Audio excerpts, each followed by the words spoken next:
Lion Ivan, les lions de la diaspora, fin befo jamfa. Mbalemo anana anchoko bituni. Bi video ni ala sonama a fin tourner beteye. Mais ambe ala deli senanga do kene konana. Amba fongo auzumine shitane razim. Ka shitane genga bo kene konana. Ne balemo auboraka 100 000 600 ambalema keredu. Jenks bi. Mogo caman ye sɔnni ɲininkali kɛ na mogo caman ko ma an ka sɔnni d'a ma o ka jouer Europe kɔnɔ yan fɔ Afrique n ye hakɛto ɲini kɛ caman fɛ ma se ka hakɛto ɲini kɛ mogo caman fana fɛ kɛrɛnkɛrɛnnenya la ka yira o la dɔrɔn sɔnni ye sɔn kura de ye album ni a ma bila fɔlɔ a bɛ bila le 18 si je ne me trompe pas o kɛn ka bɛn dimanche nata de ma ou bien samedi mais a ka di n ye bɛɛ k'i connecté abonné Jenks bi ka page Facebook la aw bena musique ni sɔrɔ ye YouTube fana na aw bɛ se ka sɔrɔ yen bon Jenks bi yɛrɛ fana a sɛbɛn togo a ka gɛlɛn mɔgɔ caman bolo o de kama n y'a sɛbɛn papier ni kan k'a bila yan aw ka se k'a ye togo min na Jenks bi ça s'écrit avec D J I N X I B. Donc mɔgɔ minnu bɛ se ka sɛbɛnni kɛ u ka sɛbɛn k'a bila ko Jenks bi donc ni mɔgɔ min bɛ fɛ k'a ɲini i b'a sɔrɔ o la teliya kɔnɔna na Jenks bi an bɔra ka sɔn min lamɛn sisan o sɔn in de don donc toujours est-il dit que an tɛna muru mɛn basiw kan na mɛ fitinin joie la aw k'a lamɛn donc kuma ye dimanche nata in ye a bɛ sɔrɔ nimisi wasa ni bɛn ni kelenya ni majigin kɔnɔna na donc an bɛ sɔrɔ ka don débat kɔnɔ.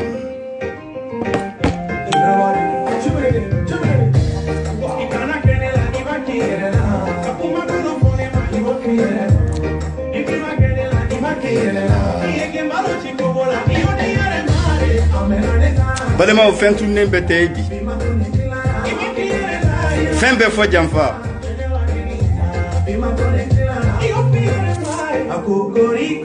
an kanubagaw foli ani tanuni bonya ani karama an b'a se aw ma cɛ o cɛ mun ye Ivan wele cɛ o cɛ mun ye message ci Ivan ma n ye minnu jaabi ma se ka minnu jaabi n bolo fila bi n kɔ aw bɛɛ ye j'étais obligé, de déconnecter durant ces 72 heures. Tellement que message tcherama, kuma tcherama, vraiment il fallait que j'en déconnecte. Sinon, faut être ni là, à la barricade, faut être ni là, n'dala fallait bien. Mais vocal tchera, ni qui veut comment ou va faut kabita, ni qui veut comment il va faut kabita. Donc, en tant que finalement, j'étais obligé qu'en déconnecter nous ratin konana. O de kama mɔgɔ caman man sɔrɔ comme don dɔgɔ dabali bɛ se kuma ti don dɔgɔ dalen ma limano o don de sera bi n y'o de fɔ n ko fɛn tununnen bɛɛ tɛ ye a y'aw sigi aw ka kulo kɛrɛma bɔ Jenks bi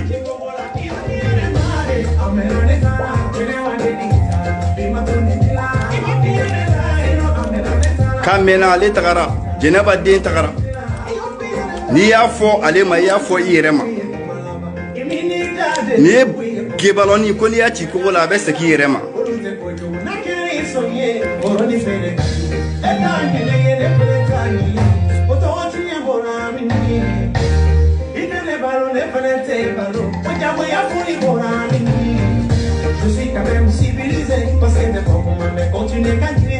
le 18 dimanche nata in aw bɛ album nin sɔrɔ L'aidu ka gɛlɛ n'i y'a ye n ye son in jouer a dira yan de pour que n bɛ se ka jouer togo min na bɛn ni keleya kɔnɔna na mais album nin ma bɔ ni ala sɔnna a ma a bɛ bila le 18 donc o de kama n ma sɔn ka di aw ma ne limanaw sinon juguya tɛ foyi wɛrɛ tɛ Jenks bi le jeune talentueux ala k'an to ɲɔgɔn ye Jenks bi fɔ saya Jos Saramani fɔ saya Talbi fɔ saya Gaspi Wara fɔ saya Aliya fɔ saya aw bɛɛ fɛlen bi yan donc an ka to tan a ja kana ban limanaw an ka don sujet kɔnɔ rapidement mun bɛ an k'o tan k'o jɛnsɛn an ka fara ɲɔgɔn na ɲɔ ka ca wugu la an y'o de fɔ n ko an nakun ye ko kelen dɔrɔn de maliko walima rien le 18 inchallah aw bɛ ni album aw b'a sɔrɔ aw bɛɛ lajɛlen folen bi yan ne balimaw an y'o de fɔ bamananw ko ten kuma dɔnnaw ko ten ko don dɔgɔdabali bɛ se janta se don dɔgɔdalen ma wagati tɛmɛna an ye video dɔ kɛ a ma mɛn kosɛbɛ i folen bi yan Mamadu Togola Ɲansa an ka président yan'an ka don o sujet kɔnɔna na an bɛ foli se FPR cɛ ani muso ma denmisɛn ni mɔgɔkɔrɔba Malika famille aw bɛɛ lajɛlen folen bi yan GK aw folen bi yan Renouveau Kaural aw folen bi yan an da sera min tɔgɔ ma an da ma se min tɔgɔ ma bɛɛ lajɛlen folen bi yan kɛla cɛ ni muso bɛɛ lajɛlen folen bi yan minnu y'an kanu minnu t'an fɛ minnu t'a fɛ k'an ye aw bɛɛ folen bi yan sabula i tɛ se ka ja bɛɛ ye i tɛ se ka goya bɛɛ ye mɔgɔ minnu bɛna video ye sisan aw folen bi yan kɛnɛ kɔnɔ minnu bɛna ye kɔfɛ aw ka foli bi yan aw ka dɔn forfait ka gɛlɛn n'i y'a mɛn ɲɔgɔnna pan ka turu la tɛ mɔgɔw de bi filɛ donc mɔgɔ caman y'a yira an na k'a fɔ ko video an ka se ka a banba cogo min mɔgɔw ka se k'a filɛ wari ti mɔgɔw kun jamana kɔnɔ kɔkanna bi ten forfait sɔrɔli ka gɛlɛn donc an b'o hakɛto ɲini k'aw fɛ bi video an tɛna foliba cɛya la concrètement n b'a fɛ k'an da se fɛn fitinin dɔ de ma dɔrɔn an bɛ tɛmɛ an bɛ don sujet kɔnɔ o ye Malika famille bɔra ka initiative min ta u ye kɛwale min ta Mali soldasiw ye minnu tora mugu sisi la minnu binna ni faso drapeau ye olu denw u b'a fɛ ka dɛmɛ min lase olu ma u b'a fɛ ka kɛwale min ta k'a lase u ma limanaw aw kɔni b'a dɔn hali mɔgɔ min tɛ waraw min yɔrɔ la bɛɛ b'a dɔn jifilen tɛ yen Malika jari ye o Malika famille jari ye o FPR jari ye o limanaw ni Mali de b'i dusukun na ni dɛmɛ Mali ka bɔ nɔgɔ la ni o de bi e dusukun na an ka ɲɔgɔn dɛmɛ ko e ta ti nafigiya e ta ti ko wɛrɛ ye hali n'i t'a fɛ ka Malika yɛrɛ tɔgɔ mɛn i ka diɲɛnatigɛ la nin projet in i se ye min ye dɔrɔmɛ man dɔgɔ 1000 man ca n'i se kɛra min ye i kan k'a don nin ko da fɛ sabula an bɛ ɲɔgɔn an gulo ɲɔgɔn na de ka wuli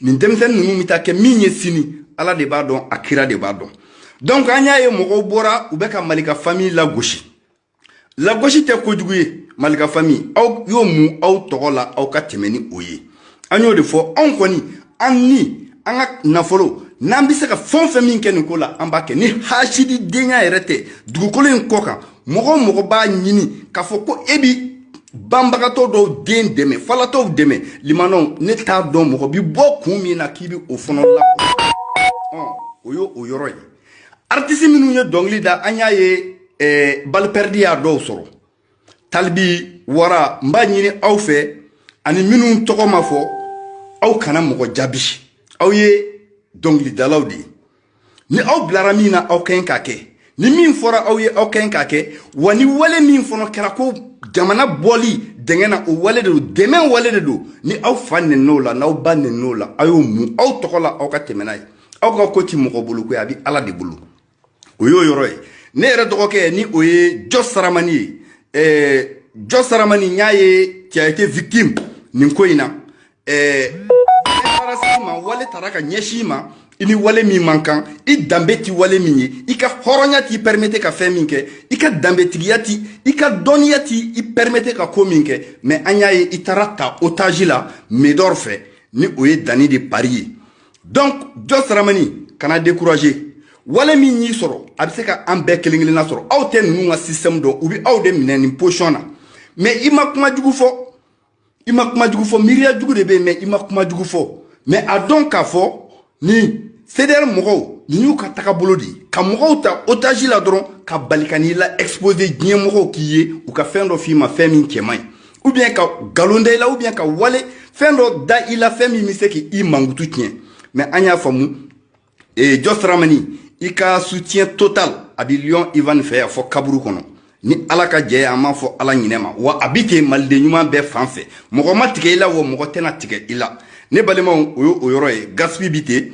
Wara bi ten Talibi bi ten aw bɛɛ fɛn o fɛn min tɔgɔ donna nin ko in na k'i laburuja artiste kunda aw bɛɛ lajɛlen ka soutien bi malidenw bolo kɔfɛ n'a ma dɔ fara aw ka bonya kan aw ka danaya kan a tɛna fɛn bɔ a la donc ni nin bɔra ka aw dɔgɔya k'aw faw nɛni ou bien k'aw baw lajaba o ti bali anw na Arashibachi ye kai bela jelen fana baneni chokoroba fra musokoroba ka kaika beya témoin min profiter yɛrɛ ka foli se kaikaw ma nin yɔrɔ la sabula kaika caman ye wele ko u ye Lion Ivan ka groupe sigi kai mara kɔnɔna na WhatsApp groupe aw folen bi yan maliko de do aw y'a kɛ maliko min kama ala ka tiɲɛ banke ala ka tiɲɛ banbalen to mais kaika bɛɛ fo ni fiɲɛ y'i ka seri bɔn kana dimi fiɲɛ wɛrɛ b'a suma Arashibachi aw masaw neni aye anw masaw de neni anw masaw ni aw masaw u bɛɛ ye kɔ kelen jɛgɛw de ye donc aw masaw u man fisa n'anw ta ye anw taw man fisa n'aw ta ye ni aw masa nenina a bɛ komi anw masa nenina anw tɛna masa neni an dajɛ la mais a ye wale min ta ka ɲɛsin aw masaw ma anw b'a yira de k'a fɔ ko duwawu t'a kɔ duwawuden t'a kɔ nin waati in na donc o wale de don ka tɛmɛ ka bɔ yen sinon den o den ni a tɔgɔ dara Arashibachi la an bɛ duwawu k'a denba bɛɛ ye a denfa bɛɛ ye den caman tɔgɔ dala la dɛ mais an bɛ duwawu kɛ ala ka den ninnu u balo an ye ka sijan ni kɛnɛya d'u ma tagabolo min tun bɛ Arashibachi bolo a ka kɛlɛ daminɛ wagati ala ka se k'o tagabolo de don a denw dusukun na a yɛlɛmana cogo min na komi ŋɔmi a kɛra komi serpent de tête sanni kun fila cogo min na ala kana den ninnu kɛ o kɛcogo la sinon bi ni mɔgɔ kun bɛ se k'i den kun di tuguni ka tɔgɔ bɔ a la mɔgɔ caman kun b'a den tɔgɔ falen dɛ Arashibachi tɔgɔ dalen min kan k'a bɔ a la sabula a ye jigilatigɛ min ni lebu min ni tɔɔrɔ min se malidenw ma limanaw mais a tɛ se ka kɛ donc i dɔnna ni tulu min ye ni i y'o tulu tigɛ i bɛ kɛ dɔnbagalafili ye an bɛ taga joona sujet ka ca o tɛmɛnen kɔfɛ ka bɔ yen ne balimaw an bɛ se yɔrɔ jumɛn na o ye an ka sujet ye ne balimaw ne tun ye vocal dɔ jouer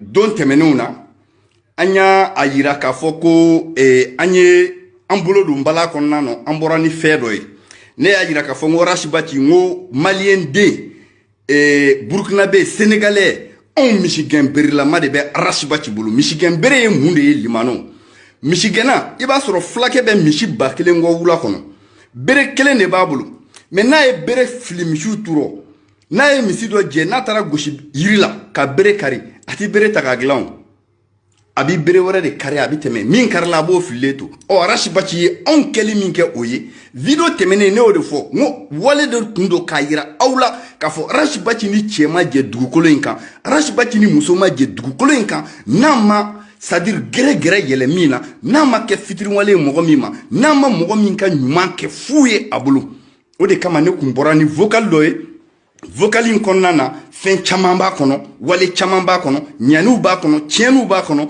ni vocal in n'i y'a bɛɛ dayɛlɛ k'a jɛnsɛn fɛn min bɔ a kɔnɔ aw ma sigi ni min ye donc o kɔnɔna na an y'an profiter an ye défi lancé an balima mɔgɔ fila ma ni o ye Ustachi ye Abubakar Sidik Sumaworo ni o tun ye Bachi ka chauffeur kɛ ye ni o tun ye CDR mɔgɔw ka alimami ye n ko an mago b'a la kɛnɛ in kɔnɔna na walima a ka nɛgɛjuru sira a k'o ta ni ka an sɛgɛrɛ ni o ye o kɔfɛ an tun ye an balimakɛ dɔ fana bɛ yen ni bɛɛ lajɛlen b'a dɔn maliko in kɛlɛ la ni o ye Abdul Ɲang ye an tun ye nɛgɛjuru sira fana labila n ko a ka jilaja a ka se ka an wele an ka se ka ɲɔgɔn kumaɲɔgɔnya an ka na kɛnɛ kɔnɔ yan min bɛ a kun n'a kan cɛ a ka se k'a fɔ malidenw ɲɛna an kɔni ye makɔnɔni kɛ ka dɛsɛ an ma Abdul Ɲang ka weleli kan sɔrɔ mais à la dernière minute an nana ye a ye an wele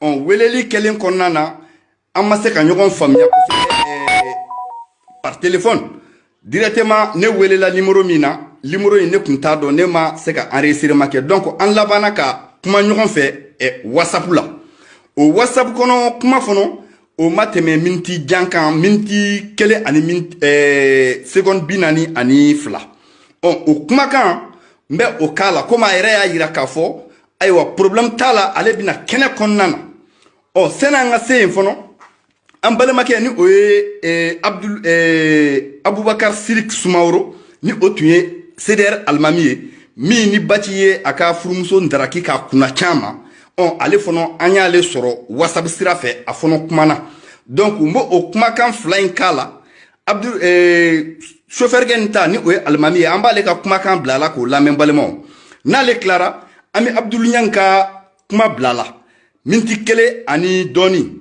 comme y'o de fɔ ngo jugu fagamuru n'i y'a daja kojugu i laban i b'i ɲin dɔw kantigɛ n'an ye Abdul Niang ka miniti 1 ni dɔɔni lamɛn a yɛrɛ ko ma a bɛna kɛnɛ kɔnɔ yan a pɛrɛlen don ka ɲininkali ninnu jaabi mina ɲininkali minnu sɛmɛ a la ni an tilara nin kuma ninnu joueli la donc an b'a ɲini Abdul Niang fɛ ni a bɛ kɛnɛ kɔnɔ yan a ka signe kɛ an ka ta direct la min bɛ ko in kɔnɔna na an ka jɛnsɛn malidenw ɲɛna bɛɛ ka taga i ka sira fɛ an ka tɛmɛ nin kɔ sujet ka ca Ivan bolo sani ka seli se ni ala ma basi kɛ an bɛ dɔ ka selisogo kunnaya kan saraka t'a la n y'o de fɔ n ko an nana mɔgɔ mɔgɔ bɛ message ci ma n b'aw deli ala n'a kira kama n bolo fila bin kɔ aw ye n ma baw ka kumaw ma wa n b'aw ka kumaw bato fo yan fɔ kiyama mais dɔ kɛra a y'a to an k'an firifiri dɔɔni parce que duti caman bɛ ka don Ivan na mais an mago tɛ mɔgɔ ka kuma na ne y'o de fɔ n ko Ivan mago tɛ mɔgɔ ka kuma na ne bɛ baara kɛ ni hakilila ani jɛɲɔgɔnw ani kumaɲɔgɔnw olu hakilila de donc o kɔnɔna na an tɛna muru da basiw kan na an bɛ an ka alimami ka kumakan an bɛ o lamɛn donc ni o bɔra yen an bɛ Abdul Niang ta in lamɛn an bɛ tɛmɛ ni baara ye rapidement a ko tɛna kɛ ko jan ye min kɛ ka fɔ an b'o fɔ an tɛna décortiqueliba kɛ bon vidéo dɔ fana bɛ yen n bɛ vidéo in fana kumakan bila la n'a y'aw diya ni heure y'an permettre mais kɔfɛ n bɛna vidéo in bila mɔgɔw bɛ vidéo in ta ka baara kɛ n'a ye an ka an balimakɛ lamɛn nin ye ustache de ye min tun interpellé la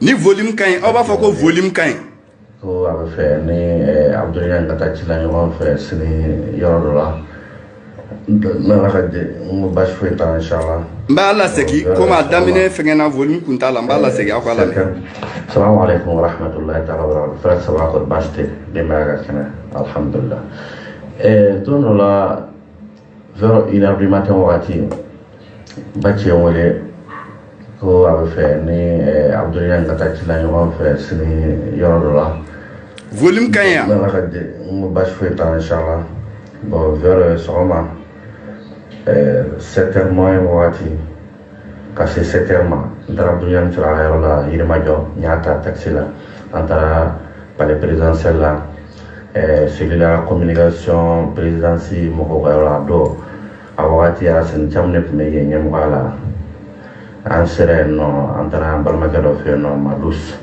a y'an kunbɛn n'a tun tɛ ɲɔgɔn dɔn yɛrɛ a don a ye Abdul Niang ɲininka ko nin ye jɔn Abdul Niang ko n teri don n kɔrɔkɛ don an bɛɛ bɛ ɲɔgɔn nɔfɛ arasibaji ka mouvement kɔnɔna la a ko ne tɔgɔ ko Bɔkar Segi Sumaworo a ko Sumaworo bon finalement a ko n ma ko n b'i ka publication ye Facebook sanfɛ i yɛrɛ bɛ bi Facebook sanfɛ parce que a wagati ne de tun bɛ communication baara bɛɛ kɛ Facebook sanfɛ ne de tun bɛ photo bɛɛ ta CDR kɔnɔna la ne de tun bɛ photo bɛɛ ta presque ne ye photo ta n b'a bila n ka page kan an bɛ Lasana ninnu ni mɔgɔ wɛrɛw Lasana tun ka baara ye vidéo kɛ de ne tun ta ye photo ta de o sɔrɔ ka ne ka photo ta bɛɛ bɛ i ka ta la k'i ka publication kɛ sisan nɔ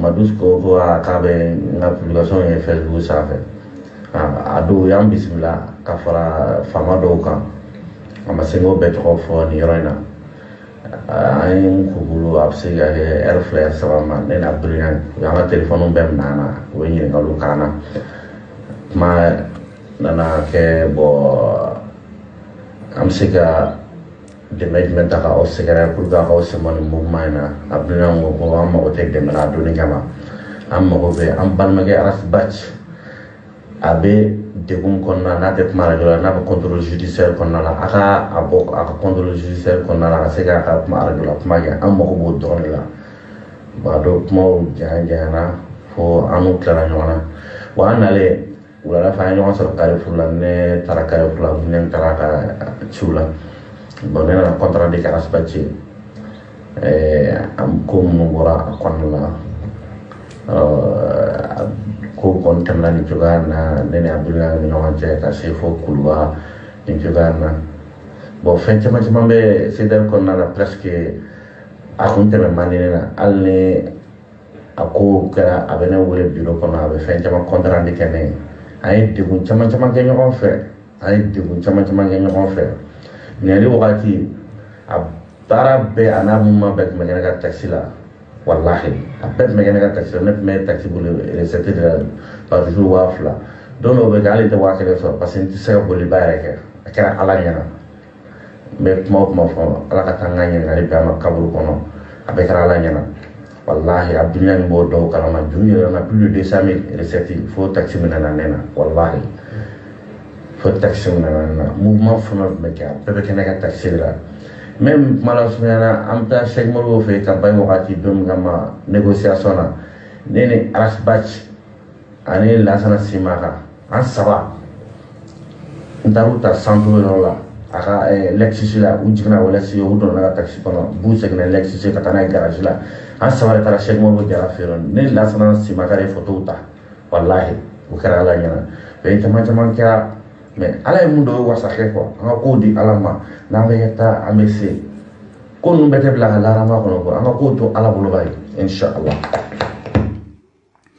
Ok, ne balemo aw bora ka Seder Almami de ka kuma lamɛ min muso ndarakila ala arashibachi fe o tɛmɛnen kɔfɛ ka bɔ yen vocal wɛrɛ bɛ yan bon an bɛ n'o fɔnɔ jouer mais an b'a to an ka Abdul Niang ta in fɔnɔ jouer kɔfɛ an bɛna o jouer aw bɛ o lamɛn tɔɔrɔ min kɛra ɲaki min dara ale fɔnɔ kan ko in kɔnɔna na ni o ye Alimami ye aw bɛ n'o fɔnɔ lamɛn émission na mais ni Abdul Niang ye ɲɔgɔn sɔrɔli min kɛ téléphone na donc a man jan minti 1 ni seconde 42 n bɛ o bila la ni an y'o lamɛn ni Abdul Niang ka a ye kumakan min di yan ko a bɛna kɛnɛ kɔnɔ n'a bɛ kɛnɛ kɔnɔ ni nin banna a ka kan labɔ an ye an ka ta an ka nin ko jɛnsɛn an ka taa ka bɔ yan. Assalamu alaikum wa rahmatullahi wa barakatuh. Ni Abdul Niang ye. Ayiwa Ivan de don. O diyara n ye kosɛbɛ ne y'a sɔrɔ i yɛrɛ de don. Dɔ de ka numéro ci n ma sisan. O de la n y'i contacté n y'a sɔrɔ i yɛrɛ don. Apparemment o ko k'o ye vidéo dɔw kɛ. Et que vidéo in kɔnɔ ye kuma dɔw fɔ n yɛrɛ donna ka vidéo in kɔnɔ kumaw lamɛn n y'a ye i bɛ ka audio dɔw jouer a ye n hakili jigin fɛn caman na bon audio in ne yɛrɛ hakili tun tɛ audio in na tugun parce que ko in ne yɛrɛ de y'a enregistré i n'a fɔ i y'a fɔ cogo min c'est depuis 2016 n taara don n ka archive la k'a ɲɛɲini daminɛ ala y'a kɛ n taara bɔ audio ninnu kan quoi n y'a lamɛn k'a dɔn kuma minnu b'a kɔnɔ donc i ka kuma kɔnɔ fana i y'a yira k'a fɔ i b'a fɛ an ka kuma problème foyi t'a la ni fɛn o fɛn bɛ yen n'o kan ka kɛ il y a aucun problème ne dayɛlɛlen don maliyɛn bɛɛ ye inshallah. Ok, salam alaikum ne balimaw ni ye Abdul Niang ka kuma min tɛmɛna ni Abdul Niang cɛ WhatsApp la nin ye o kuma ye pour que vidéo kana jɛnya ne yɛrɛ ye kuma minnu fɔ c'est pas la peine an ka olu jouer. Donc bamananw ko ten ko mɔgɔya ye ɲɔgɔn kasi sigi ye hɔrɔnya ye kumakan ye n'i y'a ye n ye nin kumakan ninnu jouer parce que n tun y'a fɔ n ko ni an kumana n bɛna nin kumakan in ye k'a bila aw k'a lamɛn donc o yɔrɔ juru bɔra ne kan na donc an b'a ɲini Abdul Niang fɛ ni a bɛ kɛnɛ kɔnɔna na a ka demande don an ka ta direct la min bɛ Lion kun n'a kan cɛ an ka o fɔ jama k'o mɛn an ka taa ka bɔ yan quoi su kolen don ba mankɛnɛ batigi mankɛnɛ san filen don donc ni Abdul Niang bɛ kɛnɛ kɔnɔna na k'a ka signe kɛ n k'a ta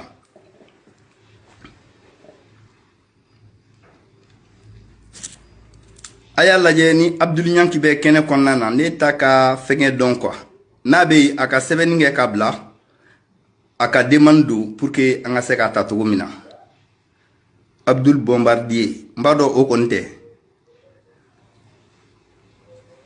Abdul Niang n'a bɛ kɛnɛ kɔnɔna na a ka fɛngɛ kɛ ka don entre temps Abdul Niang ni Arachi Bachi minene ay fitiri wale min fonoke o video kunguruni ngo o kumakan blala senanga Abdoul Niang soro quoi akana ke kuma fuye anga temps de récupérer quoi donc Abdoul Niang ni be kene kono ibe signe kenya rapidement yita menda e mentiglae anga taka ka boni roina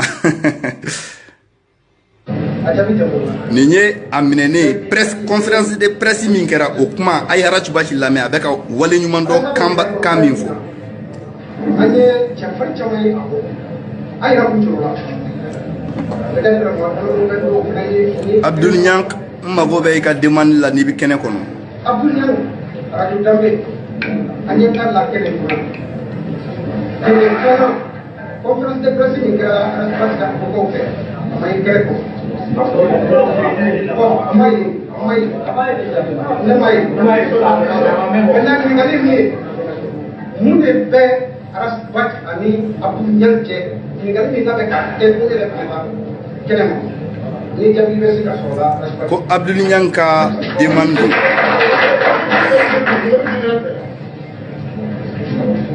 ay yo ni la data ay ngata ko sila ko ya jabi la mo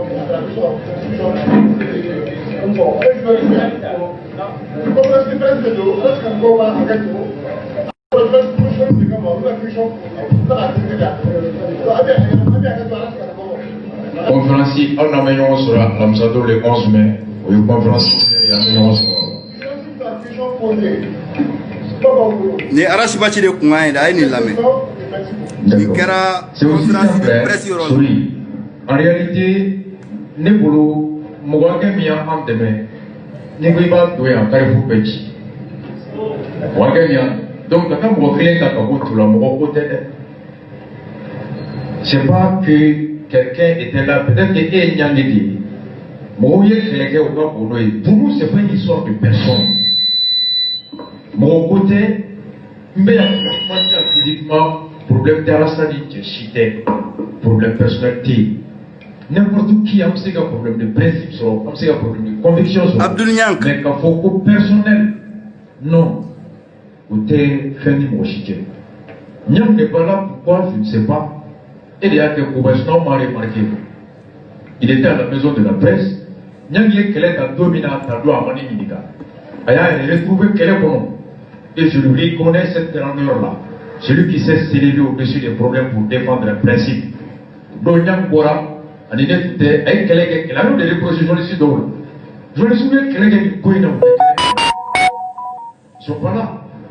Maintenant, quand on dit Niang, vous mettez vous qu'on est dans le coup, mettez vous qu'on je voulais dire encore que quelqu'un n'a pas beaucoup, car ça fait bien, non, c'est pas physique. Abdoul Niang ko aka appel aka demande la donc quoi anga segata. Et personne ne dépend de moi physiquement. Si Niang n'est pas là, Niang n'est pas là pour la terre. Et pour moi, il n'y a rien de grave. Absolument, il a occupé le bout. Absolument, il n'y aurait pas pour. Absolument, il faut relever. Absolument, lui, son combat était de responsable à l'autre dame. Absolument, mais pour moi, c'est insignifiant par rapport à l'objectif. Alors, avec comme il dit, on est unis que tout le monde fait bien, on fait non. C'est là où il n'y a pas lieu qu'un problème n'a pas été. Si tu me demandais, puis bébé Rojo, Adam n'a pas voulu. On n'a pas demandé, on doit comprendre des principes, on n'était pas là. Abdoul Niang n'a dit qu'elle n'est pas qu'à demande la do. En attendant, donc au cas à Wele, on va Abdoul Niang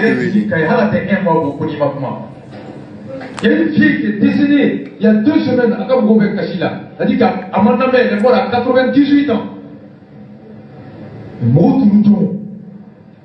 À l'extérieur, n'en parlons pas. Donc quand on retient au effort je suis désolé, Arachi Bachi est trop petit à plus pour des raisons par rapport au Mali à la cause. Non, ce n'est pas une question de personne. Physiquement, il sera dictateur. Mais on considère que Niang fait voir qu'elle a à peine bien parce qu'il y a Kelly. Ok, mbalema on est Niang ka fengé. Do ya siben ko ka wili. Donc je vais essayer de l'appeler. Pour qu'elle ait donné une qu'elle ait autre qui t'a dit, Rasta n'a pas le temps de s'occuper de ces détails. Autant de comment est-ce qu'il faut le détail, mes amis. Pour nous, il est un frère à nous, ne bolo bɛɛ ye frère ye ne bolo ni bɛɛ bɛ kɛlɛ la ni mɔgɔ min de bolo i tɛ frère o y'i bo de ni mɔgɔ bolo i n'an tɛ combat la o y'i ta de mais anw bolo Niang demeure un malien comme tous les maliens. Il a combattu comme tout le monde, il n'est pas au-dessus de personne et personne n'est au-dessus de lui.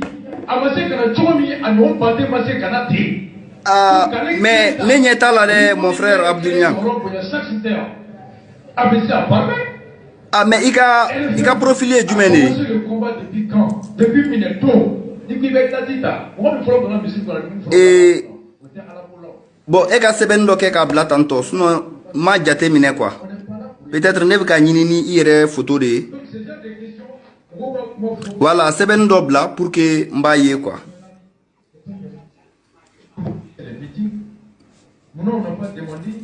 Mbalema Abdou Niang ya ira ko alebi kene kono ko abika sebeni bla ko me ko ne de taka ye quoi. Et moi, l'extérieur, on va te rendre le n'est pas là. Pourquoi prendre que Niang? Écoutez, vous pardon. Le restant ne s'occupe pas de Facebook. On est là, idéal et bon, on est là. La personne physique importe peu. Et dans ma tête. Agoko, ibeka des photos ba ka perfil kan. Donc, aben demain quoi. Nawya e abe signé pour que info ba e trop mina rapidement.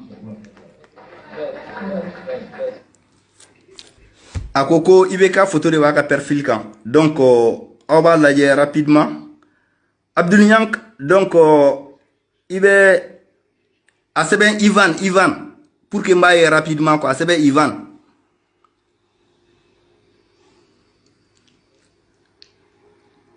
Ne balema on ba haketo quoi parce que c'est pas quelque chose qui était prévu donc neti Abdou Niang ka profil donc quoi. Sans vous mentir.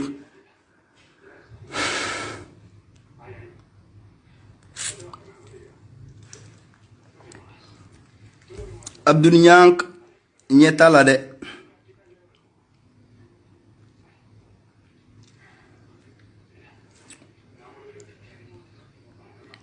Ko ibeka photo de waka perfil kan. Ne du nyeta la.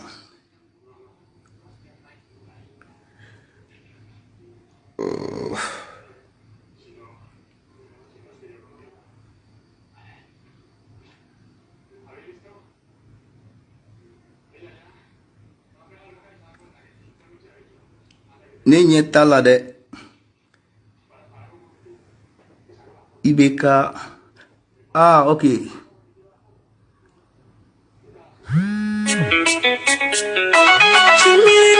Chef Airbus Kalizu on the mix. Bakate Super Ni solo mana ya fuite nyana Eni solo mana fuite nyana Eni solo mana ya fuite nyana Eni solo mana fuite nyana Jani bakante mana ya fuite nyana Eni solo mana fuite nyana to oka weleli jo quoi mbawdeli Chef Airbus Kalizu on the mix. Bakate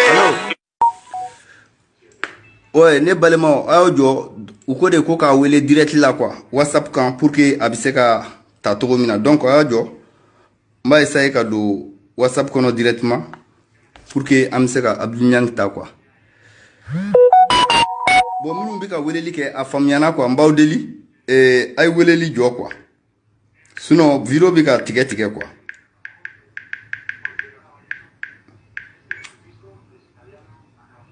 Ay hageto 1 minute mbaka numéro enregistré kun téléphone na donc ka wele WhatsApp là quoi.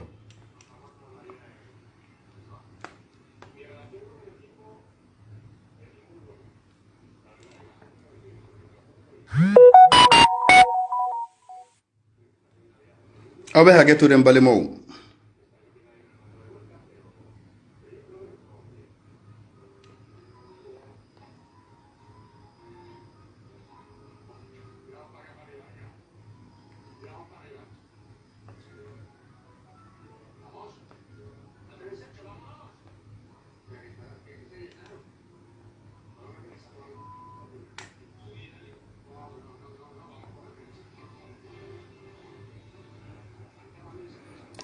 voilà ayo jo ala ni ansera ka sur WhatsApp là Sinon, on va t'appeler direct là, quoi.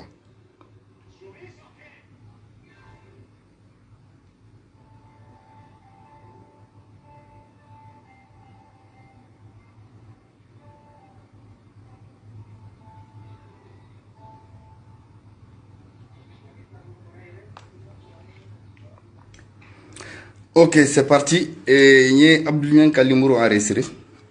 Attends, on a la number sur WhatsApp là.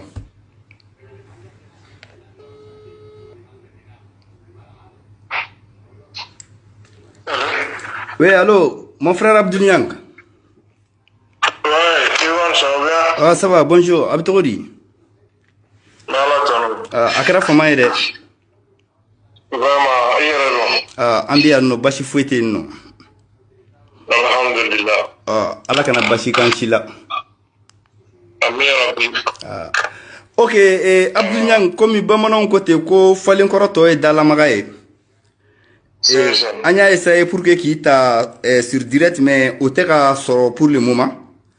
Donc, il y a le numéro enregistré, mais hakli la diémoko clubi la 600.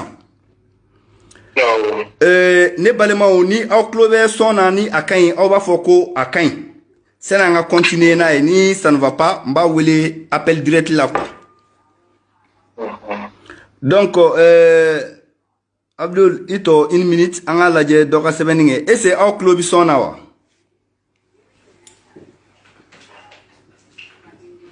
Ni au club Abdul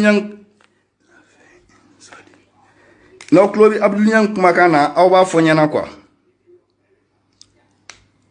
Abdul Oui. Voilà, et ka folie et ka kuma do ketan pour que mo obse ke kumakala mais sinon ne kon tabe me quoi.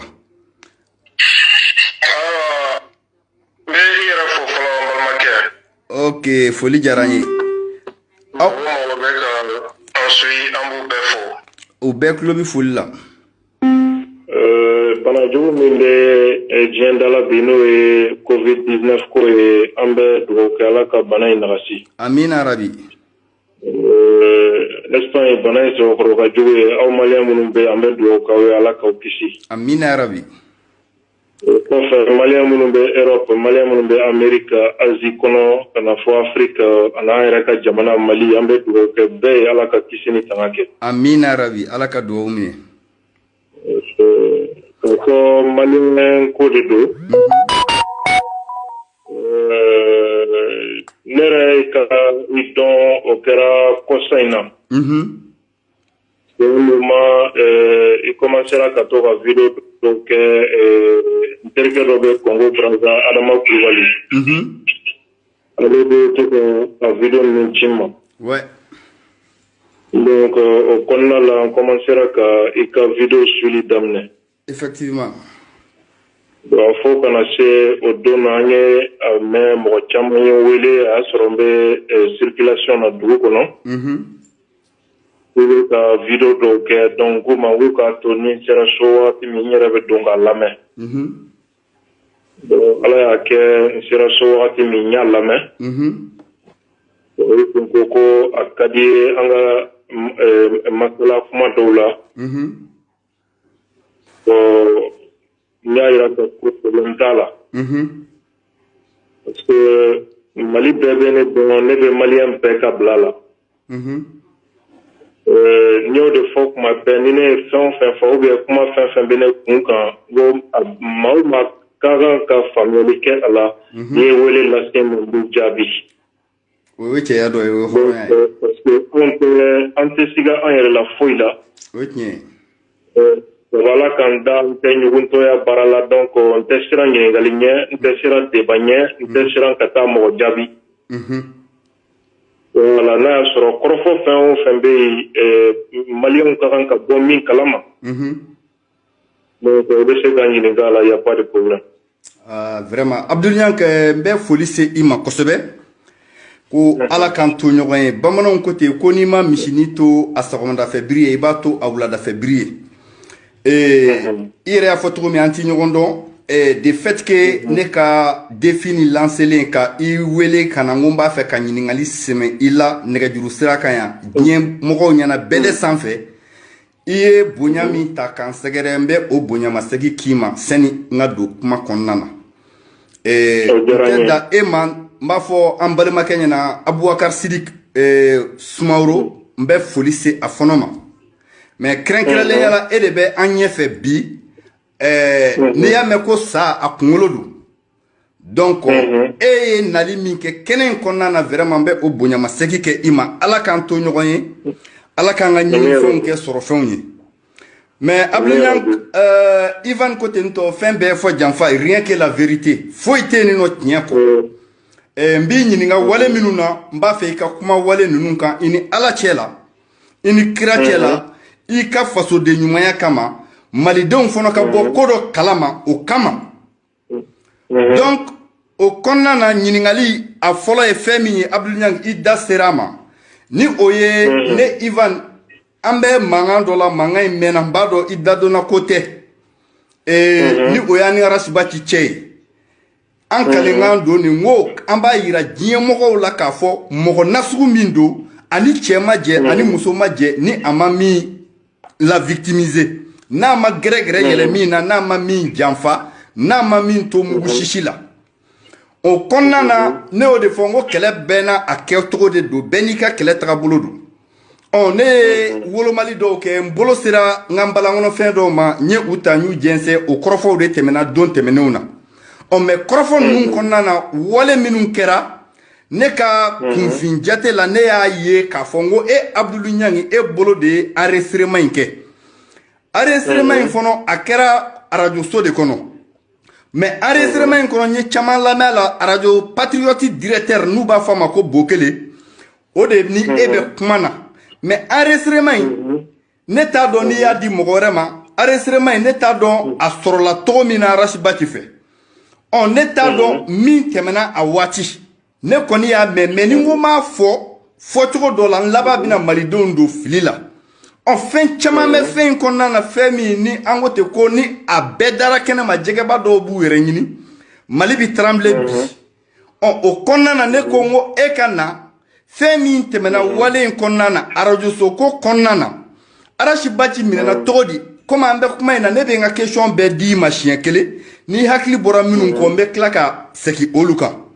ko in kɛra cogo di Abdulu Ɲangi ne b'a fɛ k'o ɲɛdɔn u taara don e kan cogo di e ni Arasibaci ka fɔɲɔgɔnkɔ in nana cogo di mun ye a to e ye enregistrement in kɛ enregistrement in fana kɔnɔna na mɔgɔba minnu b'a kɔnɔna na tagabolo minnu b'a kɔnɔna na mun nana n'a ye enregistrement in kɔnɔna na Abdulu Ɲangi yɔrɔ dɔw b'a la e b'i mafiyɛnya o yɔrɔ la ni o ye i ka denbaya ka balokow ni lahiyakow ye ani ka taa se i siyɔrɔkow ma olu b'a kɔnɔ mais o yɔrɔ o bɛ se ka fɔ fɛn jugu tɛ yɔrɔ dɔw fana bɛ yen n y'a ye fana enregistrement in kɔnɔna na ne delila ka kɛ témoin ye yan mɔgɔ caman ye ne ɲininka ko Arasibaci ko k'a bɛ Ala k'u da ko u ye ne ɲininka ko n'o y'a sɔrɔ ne b'a dɔn ko est-ce a bɛ gulɔ min wa a bɛ juin min wa n ko k'a bɛ Ala k'an da ma deli ka nin siya da i y'a faamu mais enregistrement in yɔrɔ dɔw bɛ yen n ye fɛn dɔw fana ye a yɔrɔ la fɛn min ni o bɛ taga min kɛ k'o kuma o kan fo ka taa se caman ma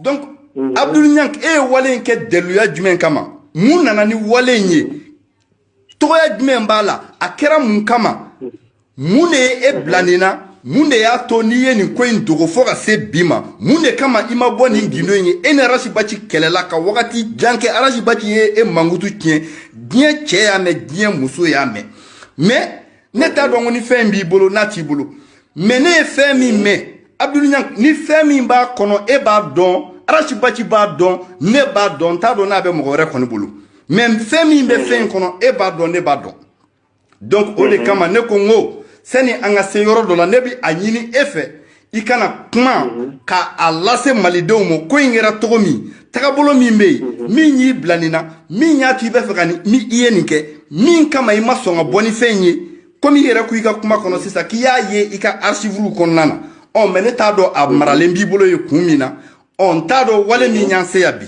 donc ne b'a fɛ i ka nin ɲininkaliw de jaabi wale in kɛra cogo di mun y'an se nin yɔrɔ in na mun nana ni nin wale in ye janfa jumɛn kun tigɛlen don mɔgɔba ninnu ka ko tagabolo jumɛn bɛ nin ko in kɔnɔna na mun ɲɛsinna e ma nin ko in kɔnɔna na Abdulu Ɲangi kɛnɛ b'i bolo an kana muru mɛn basiw kan na.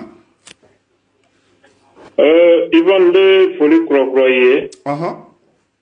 I ye nin baara min fana kɛ hɔrɔnya dɔ don. Parce que mɔgɔ dɔ bɛ bɔ tiɲɛ kalama. Ni a tɛ mɔgɔw labɔ a kalama. Effectivement. Donc le fait que kuma dɔw bɛ yen ni seereya dɔw ni bɔra n'a ye ne dun b'a dɔn fo ka taa diɲɛ wuli seereya dɔw bɛ yen ne da tun tɛ maga olu la. O ye tiɲɛ ye. Le fait que i yɛrɛ bɔra ni a dɔw ye o fana bɛ hɔrɔnya dɔ de yira n b'i fɔ k'i waleɲuman dɔn la. I ka foli bɛ yan a minɛna. Yanni kuma bɛ taa yɔrɔ jan. I ye ɲininkali caman kɛ ɲininkali ninnu kelen kelenna bɛɛ taa laɲini caman de nɔfɛ. Mais ka b'a daminɛ n b'a f'i ɲɛna ko n tɛna ɲininkali ninnu bɛɛ jaabi. O sababuya kɛ ne yɛrɛ ka taabolo kɔnɔ. Ni mɔgɔ jɛra ka hali tile kelen de kɛ an bɛ jɛ gundo minnu na. O gundo ninnu fɔli man di n ye hali n'a y'a sɔrɔ n ye diɲɛ wuli ko ta ne sɛgɛrɛ n tɛ kumaw bɛ kumaw la ne tɛ n da don olu la. O ye tiɲɛ ye. Donc o kama an bɛ hakɛto k'i fɛ ka b'a daminɛ ɲininkali dɔw bɛ yen n tɛna olu jaabi. Bon n bɛ dɔw jaabi ka dan hakɛ dɔ la. D'abord n ye Sumaworo ka kumakanw lamɛn. Sumaworo ye sɛgɛn caman kɛ ko in kɔnɔ. I b'a fɔ a bɔra ka tuuri cogo min. Bon ne yɛrɛ tun bɛ wari fitinin min sɔrɔ. A ka ca la kuma dɔw la ne de tun bɛ carburant kɛ Sumaworo kɔnɔ ani ka fɛn caman k'a ye. O y'a sɔrɔ ne fana ka wari ye gɛrɛbu warininw ye. Donc ne de tun bɛ taga ne ta su fɛ parce que problème bɛ senna waati min. A y'a sɔrɔ tension barika ka bon kosɛbɛ. Donc mɔgɔ caman ko a y'a sɔrɔ ne bɛ moto de la ko n ka farati sinon ko u bɛ se ka n tan ni mobili ye tagatɔ ka sara dɔ se ma. Kosɛbɛ. Donc kɔrɔ ka émission minnu tun bɛ Maliba ye fɛn min na donc pour que a kana tunu mɔgɔw la parce que n'u y'i da bɔ radio la kuma na a laɲini bɛ i ka tunu mɔgɔw la mɔgɔw bɛ ɲini kɔ. Kɔrɔ ye jɔnni ye? Bon grand frère Rasta. Rasbach. Voilà donc pour que a kana tunu.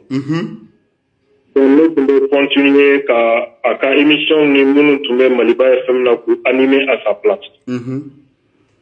Même temps an bɛ mɔgɔw la mobiliser. Kɛlɛ kɛ cogo min. Donc komi Sumaworo de tun ye a yɛrɛ ka mɔgɔ ye a ye Sumaworo di ne ma. Donc ko Sumaworo ka to ka taa ne ta so ka na ni radio la. Donc ne ni Sumaworo donna ɲɔgɔn na o cogo de la. Effectivement. Donc fɛn o fɛn tun bɛ kɛ n tun bɛ compte rendu kɛ grand frère yɛrɛ point par point. D'abord nin wagati y'a sɔrɔ ne bɛ radio danbe de la. O ko problème bɛ daminɛ wagati min y'a sɔrɔ an da tigɛlen bɛ a bɛ kalo 4 ɲɔgɔn bɔ. I n'a ti kuma ɲɔgɔn fɛ kalo 4. Kalo 4 bon ne b'a wele ka dɛsɛ ka mɔgɔw bila n ko n t'a dɔn mun y'an se ɲɔgɔn ma. Mais an fɔra ɲɔgɔn kɔ kun min na o tun ye accord d'Alger ko kuma ye. Accord d'Alger ko kuma aw fɔra ɲɔgɔn kɔ o de la. Donc voilà an ye débat dɔw yɛrɛ k'o la. Ale tun b'a la ka gouvernement de dɛmɛ a ko accord in ka ɲi. Ne ko n ko accord in tɛ hɛrɛ ye jamana ma. Ko a ka kan ka rejeter de. Donc ne bolo fɛn min donna ni ɲɔgɔn cɛ o y'o ye ka taa o don na fo ka taa depuis o débat ninnu tɛmɛna a tɛ kuma ne fɛ tugun. Donc n b'a wele ka dɛsɛ finalement n yɛrɛ fɛ la n y'a to yen. Fo ka se kalo 4 ma. Donc a minɛna o hukumu de kɔnɔ. Mais o y'a sɔrɔ a fa ka communication ne de tun b'o baara kɛ fa in ye. Arasibachi fa ka communication e de tun b'o kɛ. Donc n'a bɛ taa diɲɛ yɔrɔ yɔrɔ a bɛ ne wele n b'a accompagner. Bon a minɛnen ne ko n ko bon de toute façon n'a man di. Mais fɛn dɔw bɛ yen n'i ma a kɛ ale yɛrɛ kama n'a fa min bɛ jɛ la n b'a kɛ o kama. O ye kelen fana radio baarakɛla dɔ i n'a fɔ ne yɛrɛ. Fɛn min y'a sɔrɔ a ɲɔgɔn bɛ se ka an bɛɛ sɔrɔ. Effectivement. Donc on va essayer ka n da don kuma na. Donc ne ye n da don kuma na ka intervention fɔlɔw kɛ mais ne ma sɔn ka fara jama kan. O mobilisation na n ko n bɛ to n dama. Bon tribunal ciw ni fɛnw de nana kɛ o kɔnɔna la a tun kan ka taa lamɛn procureur fɛ don min. Bon o tɛmɛnen kɔfɛ ministre de la justice min tun bɛ yen Mamadou Konaté. Puisque u ma se ka a datugu. O ye contrôle judiciaire d'a kan a tɛ kuma fan si fɛ. K'a tɛ kuma yɔrɔ si la. A y'a sɔrɔ interdilen bɛ a ka bɔ commune 4 da fɛ. O interdilen don fana mɔgɔ 10 ka ɲɔgɔn sɔrɔ a kɛrɛfɛ. Mɔgɔ 10 a n'o ma ɲi ka ye ɲɔgɔn fɛ. Donc c'est pour cette raison pour que ka fɛn bɛɛ éviter loger hôtel dɔ kɔnɔ ACI la. U taara loger hôtel dɔ kɔnɔ ACI la. Bamako ACI la. Amdalaye ACI. Amdalaye ACI. Tout à fait. Donc entre-temps ministre ka nin ciden ninnu nana ne nɔfɛ radio la a sɔrɔ n bɛ radio danbe la. A y'a lamɛn dɛ. Donc ko parce que u yɛrɛ ka jateminɛ na ani ne man di. Donc peut-être ne bɛ sɔn ka fara a kɛlɛbagaw kan. O y'a sɔrɔ ani mɔgɔ mɔgɔ tun ka di a si ma sɔn k'i afficher a domaine na. Ali a tun bɛ baara kɛ radio min na ni a ka émission bɛ yen jusqu'à présent. O animateur caman bɛ yen minnu ye a lagosi. O yɛrɛ bɔlen tun tɛ kuma a caman fɛ. Bon ni i ye o radio lamɛn o mɔgɔ kelenw de bɛ ne yɛrɛ nɛnina bi su ni tile. Donc a don ne de ye a yira ninnu na k'a fɔ n ko aw bɛ démarche min na. Parce que objectif tun ye k'a fɔ ko maliyɛnw ka justice dɛmɛ. En même temps ko ka sɔrɔsiw ka ministre ni sɔrɔsiw dɛmɛ parce que ani cɛma Hubert tun bɛ kɛlɛ la n'o tun ye ministre de la défense ye ani Dj Dako. Donc message tun ye k'a yira i n'a fɔ armée jugu de don. Voilà. Et en même temps k'a yira i n'a fɔ jamana yɛrɛ laadaw ni diinɛw olu jugu de don. Drogue-talaw de don u bɛ bɔ marali sira ni fɛnw de kan. Donc et que maliyɛnw k'a fɔ ko nin minɛni ɲɛna en même temps an bɛ justice kɔ an bɛ armée kɔ et que a bɛ ka danbe tiɲɛ baara minnu kɛ a man kan ka kɛ donc n'o kɛra CTE ko kuma o tɛ se ka bɔ commune 4 da fɛ n'u ye kalo damadɔ kɛ radio ni journaux bɛ k'o sɛbɛn k'o foyi kan i mankutu bɛ tiɲɛ. Donc que bɛɛ tun y'a janfa a don. Donc ne u nana depuis o kuma daminɛ ne ye kuma ta fan dɔn. Bon ne y'a fɔ n ko ka hakɛ to n ko n bɛ bɔ ka ci dɔ ɲɛnabɔ le temps que ka téléphone bila enregistrement na. Donc an tilala kuma na waati min. U ye radio minnu ta ani u ye journaux minnu ta donc o y'olu bɛɛ tɔgɔ fɔ. Journal kelen bɛ yen o tun y'a sɛbɛn ka ban o tun y'a ta sɛbɛn ka ban. Journal kelen tun ye sɛbɛnni kɛ ka ban. O tun ye sɛbɛnni kɛ ka ban ni a wagati kɔrɔ yɛrɛ bɛ meeting minnu kɛ a y'o journaliw dɔgɔya kosɛbɛ meeting daminɛnen. Donc ne de k'u ma sisan ko a b'a fɔ radio ni journaux tɔw ye dɛ. Ko an bɔra ka kuma min kɛ sisan n y'a enregistré. O ni cɛ o cɛ ye a baara kɛ n b'i da lɛfɛ ka diɲɛ b'i ye. Est-ce que. Donc ne sɔrɔla ka audio in joué a yɛrɛ ka cɛkɔrɔba y'a lamɛn. Jɔnni ka cɛkɔrɔba y'a lamɛn? Kɔrɔ grand frère yɛrɛ. Ni ma fili kuma la Arasibaci fa Mohamed Ali Baciri i y'a joué o y'a lamɛn. N y'a joué a yɛrɛ k'a lamɛn. Donc a yɛrɛ ye kuma caman fɔ n ɲɛna o kɔfɛ. Donc o y'a sɔrɔ ne bɛ ka ne ye Alasa dɛmɛni de daminɛ sisan o kɔfɛ. A tonton ko ne ma ko vraiment ko n k'a lajɛ n ka taa bɔ kɔrɔ ye hôtel la. Voilà. A tonton. Fodé. Fodé. Nyo o yɔrɔ bɛ vocal kɔnɔ. Voilà, ne ko n ko vraiment a ka di ne ye n k'a dɛmɛ. O mais t'a fɛ an ka gɛrɛ ɲɔgɔn na. Donc o ye tile kelen tile fila kɛ ka dɛsɛ co a ma se ka taga ni ne ye. Ouais. Mais don dɔ la sɔgɔmada fɛ madame nana ne kɔnɔ ko dɔ bɛ ka makɔnɔ. N bɔra dɔrɔn n y'a sɔrɔ ale de don. John Kundo. Allô? Allô?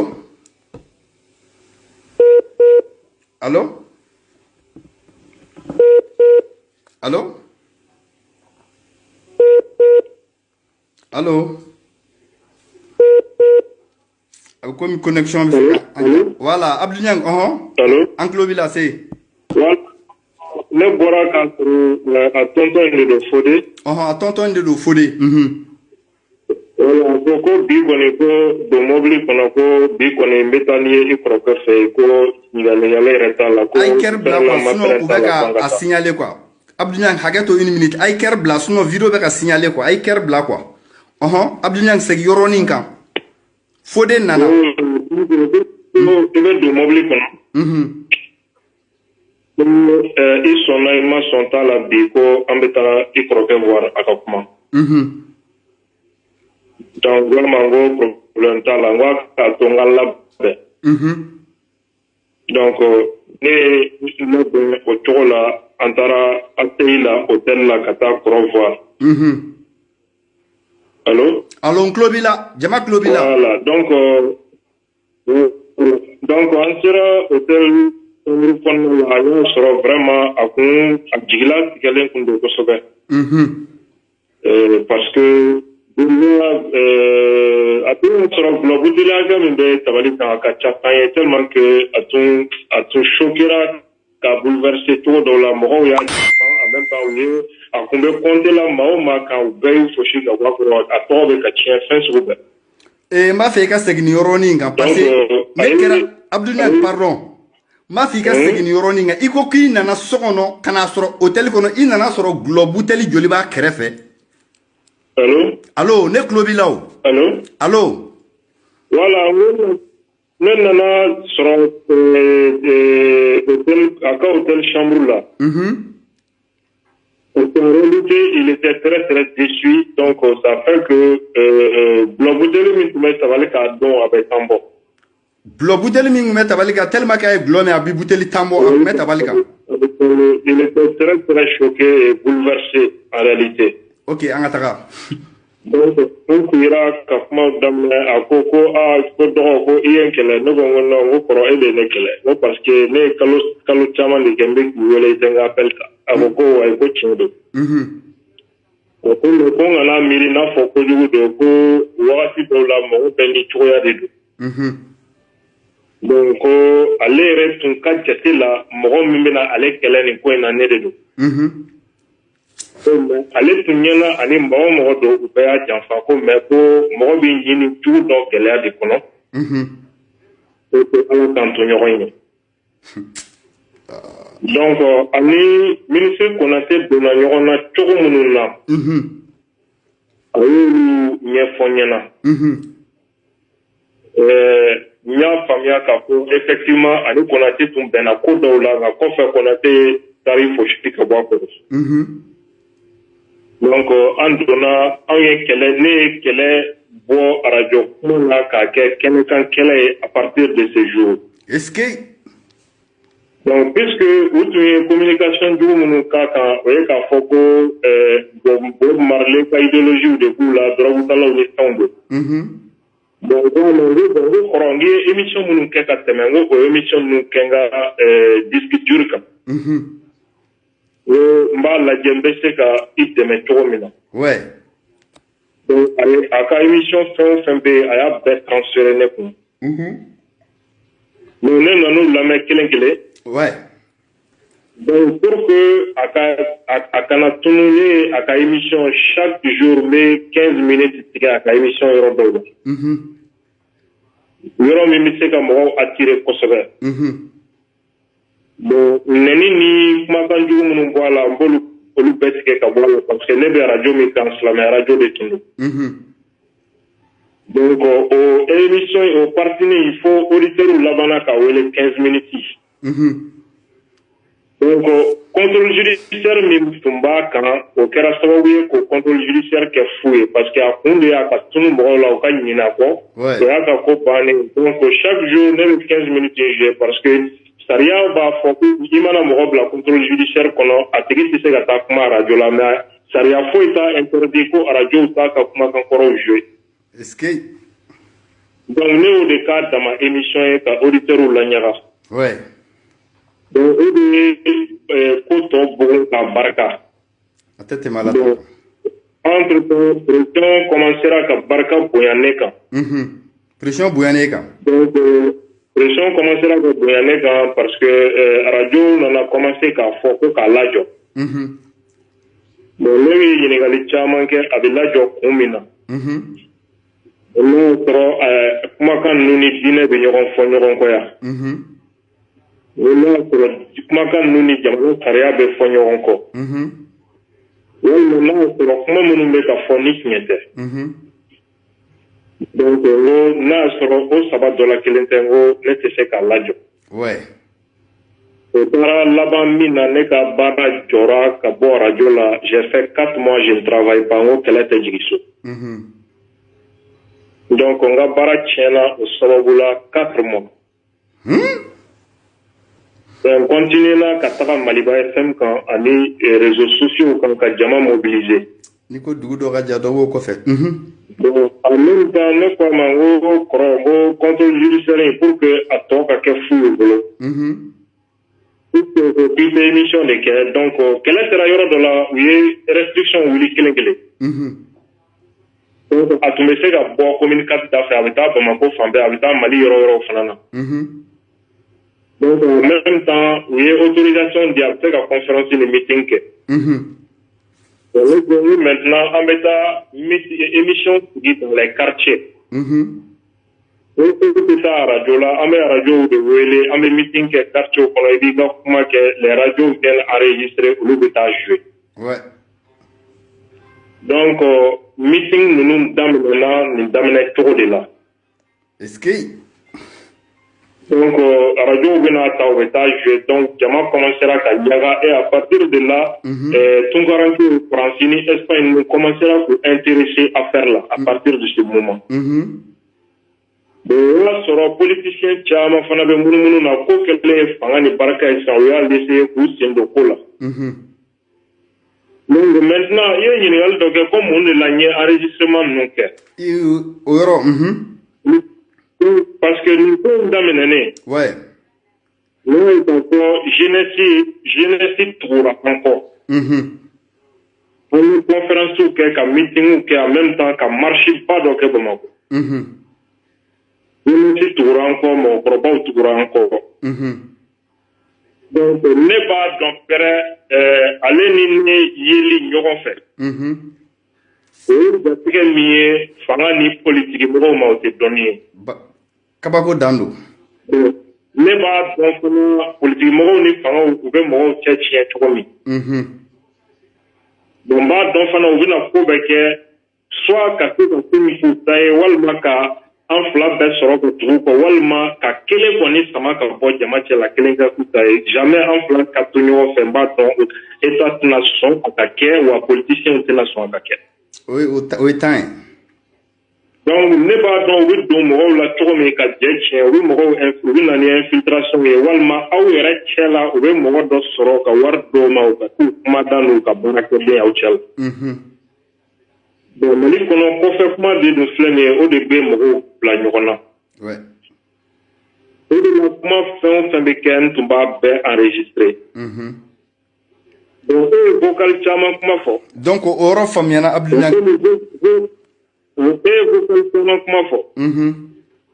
Vocal ninnu kɔni bɛ e bolo i y'a sɔrɔ cogo min t'o dɔn mais a vocal ninnu circonstances j'ai senti que i t'a maîtriser. Parce que e bɛ ka vocal dɔw kuma fɔ a dɔw ma kɛ don kelen.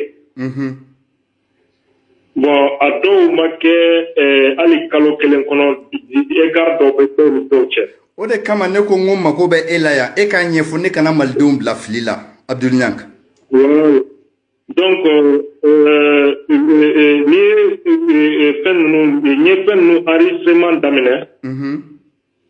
N bɛ taa yɔrɔ o yɔrɔ n bɛ wele ale tɔgɔ la kuma la yɔrɔ o yɔrɔ. Je fais tout pour enregistrer k'a d'a ma. Pour k'a ka dɔn min fɔra ye. Mais o mɔgɔ ye n wele a tɔgɔ la kuma na a waati n y'a bɛɛ enregistrer k'a d'a ma. Pour que a ka se ka da i ka hɔrɔnya n'i ka ladiriya la. Danaya mɔgɔ kana se ka kɛ sababu ye ka don ani ɲɔgɔn cɛ. Parce que depuis ne tun b'a dɔn fɛn min bɛ sen na. Effectivement. Parce que a wagati politicien dɔw taara ne yɛrɛ ka so. Ko an yɛrɛ ɲɛ b'a la cɛkɔrɔba dɛsɛra an k'a lajɛ vraiment ni fanga in ma kan ka to jamana kɔnɔ. Ne ko n ko nin tɛ anw ka o tɛ anw ka kɛlɛ ye anw ka kɛlɛ ye min ye bɛnkanni min kɛ bɛ kɔrɔ kan a bɛnkanni ka wuli k'a bila a ka hakɛ kɔnɔ min bɛ aw ni IBK cɛ a ye taa o terrain kan aw ni IBK k'o kɛlɛ kɛ. En même temps n y'a compte rendu kɛ kɔrɔ ye fana mɔgɔ minnu don. Donc komi n y'a f'i ye n bɛ kuma dɔw fɔ ka dan yɔrɔ dɔ la. O yɔrɔ n tɛna se ka avancer ni o yɔrɔ ye parce que hali 2018 ko nana cogo min i bɛ o jaabi sɔrɔ o yɔrɔ de kɔnɔna la. Bon en même temps an nana jama nana barika bonya cogo min an commencera restriction ni fɛnw bɛɛ wulila. Plan fɛn fɛn tigɛra o bɛɛ kɛra échec ye. A bɛɛ échouera. Donc ne kɔrɔ commencera sisan. On va essayer qu'en 2018 préparer tout. Donc, ala est Soudan, pour le Tarane Baraola. Dongoro, Arasibasi, sous à comité Kasso. Sous, en tout cas, 2018 c'est préparé. Objectif, il faut le nier parce que, anya est religieux, il est religieux. Voilà, an bɛ se ka mun kɛ pour que 2018 religieux kana se ka mɔgɔw tintin an t'a fɛ mɔgɔ min ka kɛ président ye. L'objectif était de balayer tous ceux qui ont géré le pays de 91 fo ka se a wagati la. Ka daminɛ 91 la fo ka se 2018 ma mɔgɔ mɔgɔ tun ye fanga fana o tun b'a fɛ k'o bɛɛ jigin ka bɔ yen. De les balayer tous. A faamuyana. Donc an tun b'o préparatif de la. Bon, peut-être an balila k'a ye ko sera yɔrɔ dɔw la furukufuruku nana daminɛ. A ye sira fara ne ye. Bon ne bɛ kɔrɔ wele a tɛ appel ta. Bon en même temps dysfonctionnement commencera ka caya. Bon ne commencera ka ɲininkali ni fɛnw daminɛ. Bon a nana se yɔrɔ dɔ la ne tɛ jɔnmaya fɛ. Oui, donc, un jour, dans la CAK de là où je ne pouvais plus supporter, donc message Tiama a donc affolé. C'était le 28 mars 2017, midi 12 minutes. Midi 12. Le message Tiama, sans vouloir te décevoir, je te notifie ma décision définitive de me mettre à l'écart du mouvement. Pour une question d'honneur pour moi. Néanmoins, je resterai de cœur avec vous et vous soutiendrai à ma manière. Est-ce que nous message chama ako aya fo mo ko fanga ye million mo ba le dino ko de la kone un sembo alo tenata. O ya tagabolo de o. Donc pour faire comment on a la chaya aka garde corps ni be kampara la no e solo solo mi be nyare la terre solo mi be armation ke mi be aka karate ke metri aka sobe Samaba rond-point. Akasobe Samaba Rola. Voilà, on a un bureau kono. Encore il a fait le colosini grand frère Tchako au Fembeka Tabaliban. Bon, grand frère Bega Bisiri Mounoun Danekan et au Lukman Fo. Dobi Mounoun Bembolo Nye Olu Dama. En même temps, Wati, nous sommes quand Kata, Tunisie, Frakella. Nous Sara, Niremo, Kamo, John Jona. Comment Faname, Ayo Fanafo, Kofanga, il y a 20 millions de Nema, en même temps, Kofanga est inscrit à l'université Badola, en même temps, Kofanga est Bekane Black à Tunisie, Frakella. Pour que nous puissions aller Sénat. Sur l'année, Morominde Kane Black à Tunisie. Nous, au Triwele, à Donso, à Kunganga Volta, Bamako, c'est à Dubaï. Un vol annulé, comme mobilité à Kananega Bureau là, Kangata et Rasbach non fait fois Kassou. Attends, Moga. Mais solo Wele, Mana, au trier, papier ou les femmes, aller des avions pieds à papier, boka, fin de foka, boga ira solo là. Donc, solo ya Wele Europe, ko Rasta Kibemi. Donc, quand ils sont au banco, ne pouvons pas améliorer un ko sinika, dianko, sur la baie, en gagnant rien. Bon, ne jabu ni programme ma oya nyinika. Et les comment nous faut Abdulma dans le ibolo comment nous nawa. Donc, ako noko modo de afale. Effectivement. Au quoi mako ni Abdul Bechoumi ani Abdul Boraka yere fanga minke iye. Mo kakla kata kuma fo kakla ga fo ibo kele o kama. Donc le bolo o chemanya. Effectivement. Mo solo kone makwa lo bine dilimina. Ne kono kuma sino abena ni farafarali e jeunesse ni nyonche. Ouais. Ouais. Nous fait taranga fraquel la Tunisie. Nous chita kalama mo kelemba kalama don o solo ni smaoroe. Atete malataka. Maintenant ne seguira ka bo fraquel la Tunisie. Et de révision constitutionnelle ante abana. Donc, ne Congo te tout ante abana ko parce que politiciens munumba nye fait l'unité te sega dieg barake. Donc, Etienne Fakaba de ne wele. Nous mango bon on te sega tout ni politique mo nous pas ko no ko smela ni cheble on ko lubi to ko fait. Ngo madongo Etienne ngo e de la ka fale bollay.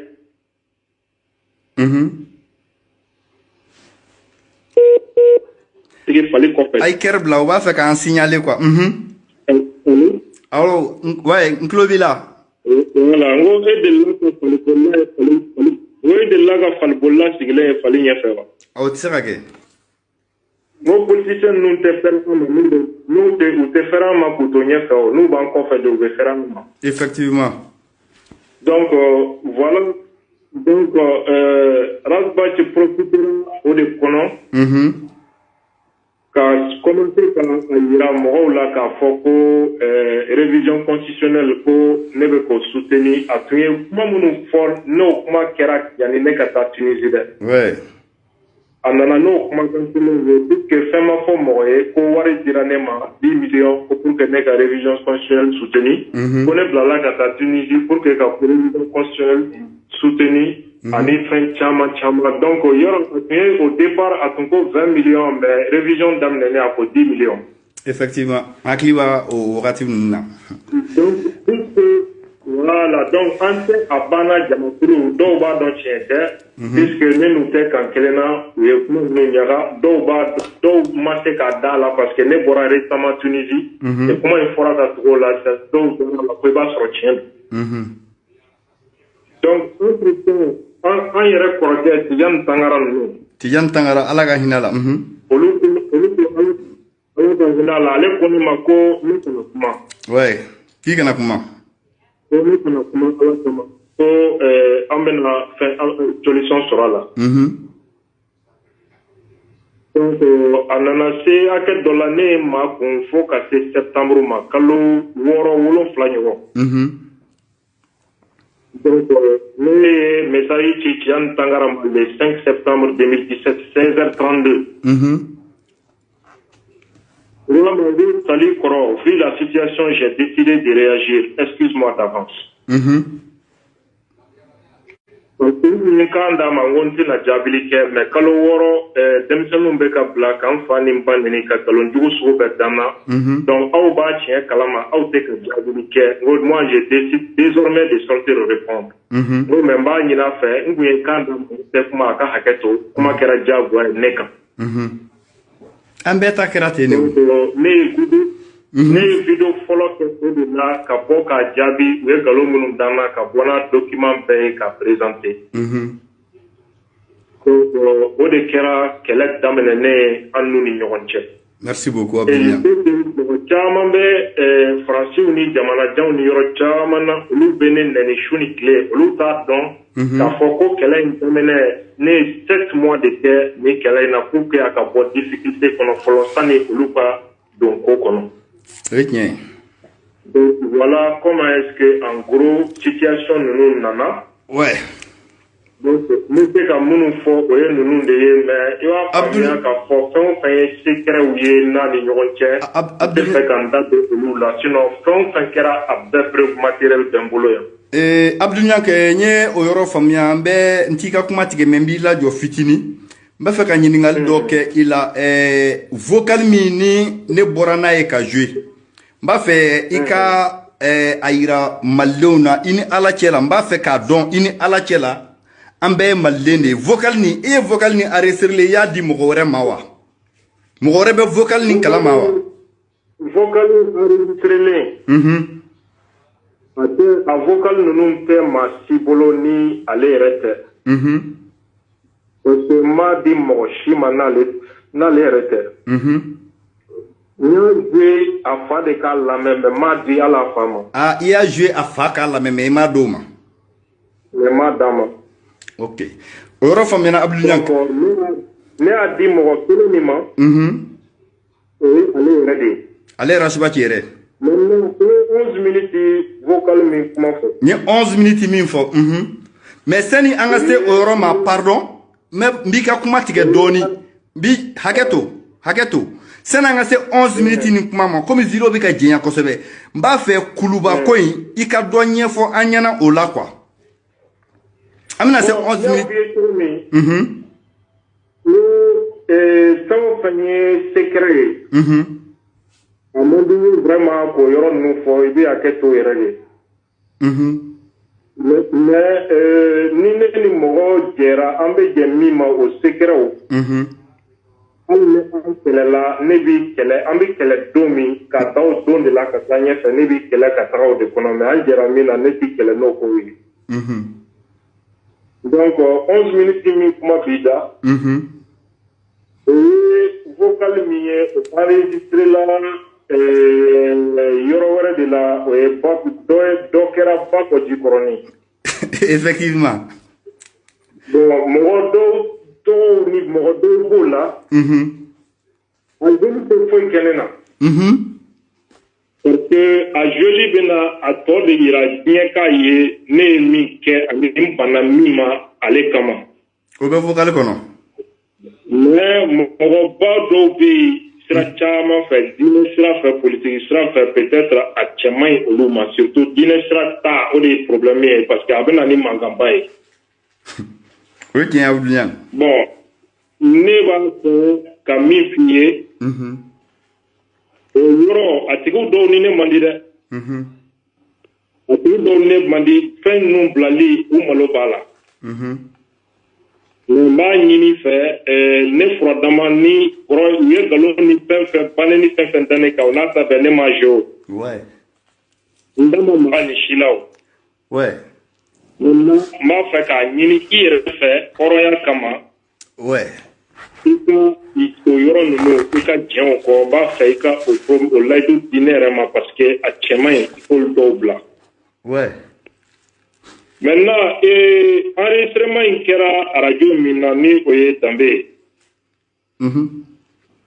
Mais an tɛ a banna kɔnɔna na kɔrɔ taara o radio kelen sanfɛ ka taa fɔ ko wari de dira ne ma ko hali ne ka muso furu ko fanga de y'o wari di ne ma ko ne ka o yi sutuni. Ouais. Enregistrement in kɛra radio kelen min na a taara fɔ o radio kelen antenne sanfɛ parce que ne ka baara tiɲɛna o radio kɔnɔ ale sababu. Oui. Donc o yɔrɔ olu tun ye n tɔɔrɔ. Mais j'ai dit que ala bɛ fɛn o fɛn na. O tɛ tiɲɛ quoi. Abdou Niang I b'a dɔn 11 minutes ni ne yɛrɛ ka problème bɛ yen de quoi Abdou Niang.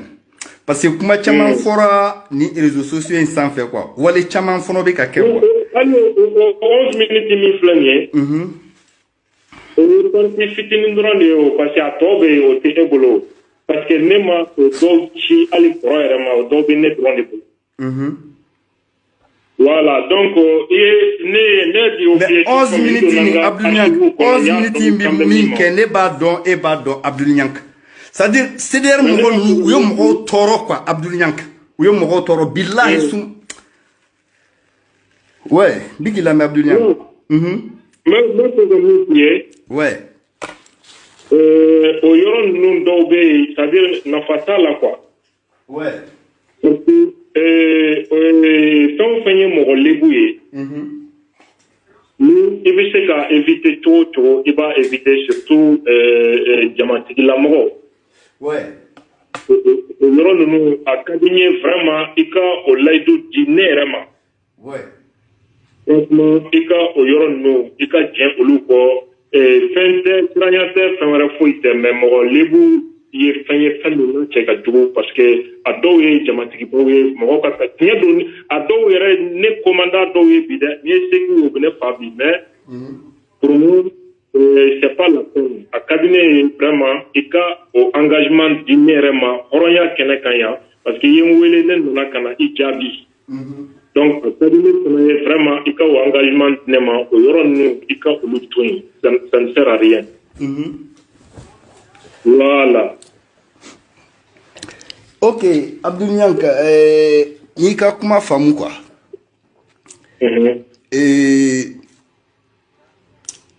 N'i ka kuma faamu, hɔrɔnya kɔnɔna na n'i ka kuma faamu, cɛya kɔnɔna na n'i ka kuma faamu quoi.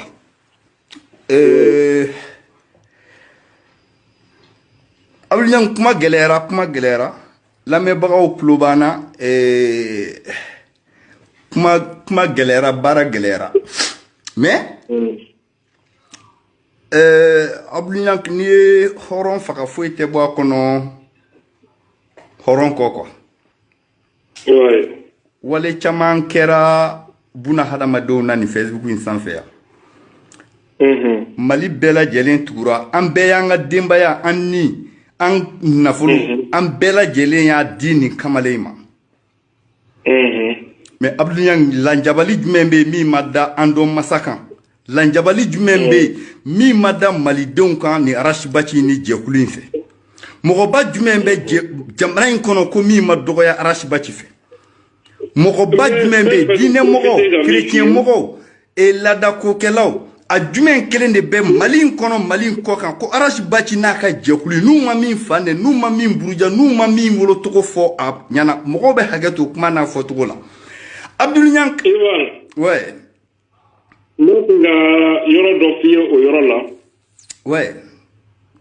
Hami min bɛ ne na sisan. O ye nin mankan ninnu bɛɛ bɛ se ka ban cogo min. N'i y'a ye fɛn caman kɛra ne ma a si jate tiɲɛnifɛn caman bɛ ne bolo. Ne y'a fɔ kɛlɛ in kɔnɔ kɛlɛ in kɛra yɔrɔ dɔ la ne y'a fɔ n ko sira saba de bɛ yen ne bɛ se ka tiɲɛni don kɔrɔ kɔnɔ sira saba min fɛ o mɛ n t'a kɛ quoi.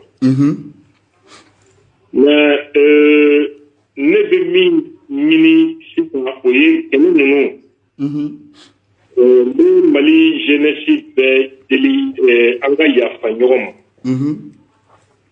maa si tɛ se ka foyi tiɲɛ maa si ka ɲɛnamaya la ni mɔgɔ tun bɛ se ka fɛn tiɲɛ mɔgɔ ka ɲɛnamaya la ɲankuma kɔrɔ ye ne ka ɲɛnamaya tiɲɛ k'a ban pewu.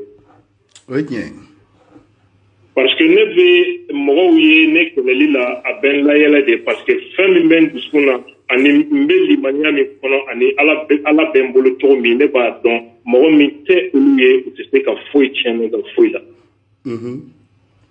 o de la n t'a dɔn hali ko fiɲɛ cira mɔgɔ miliyɔn bɛ si ka ne nɛni ka fɛn sugu bɛɛ kɛ hali n t'a dɔn fiɲɛ cira parce que dans ma conscience je me reproche rien.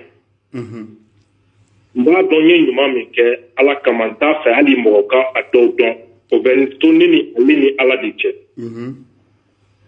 mais n b'a fɛ k'a ɲini mɔgɔw fɛ an ka min kɛra min na an ka yafa ɲɔgɔn ma ala kama an ka fɛn dɔ kɛ jamana ye. je sais que fɛn min kɛra a dimi barika ka bon. je sais que ne y'i ka video caman lamɛn i bɛ ka kuma caman fɔ surtout min kɛra i ka famille na a dɔw ji bɔra ne yɛrɛ ɲɛna. o ko bɛ an ba min bɛ Isali Mimi Kante. ale fana bɛ nɛni don min a don ne ye n sigi bureau kɔnɔ n ye a nɛnikan video lamɛn ani a yɛrɛ bɔra ka kasi ne bɛ se ka san caman kɛ i tɛ ne kasitɔ ye mais o don fana ne kasira. donc n ye fɛn caman bɛ yen an tɛ nin da don olu caman na parce que mɔgɔ caman bɛ yen olu tɛ ne dɔn kuma fɛn fɛn ye ka kuma ne yɛrɛ bakun kan o ka gɛlɛn ne ma ni fɛn bɛɛ ye. mais an k'a lajɛ an ka yafa ɲɔgɔn ma.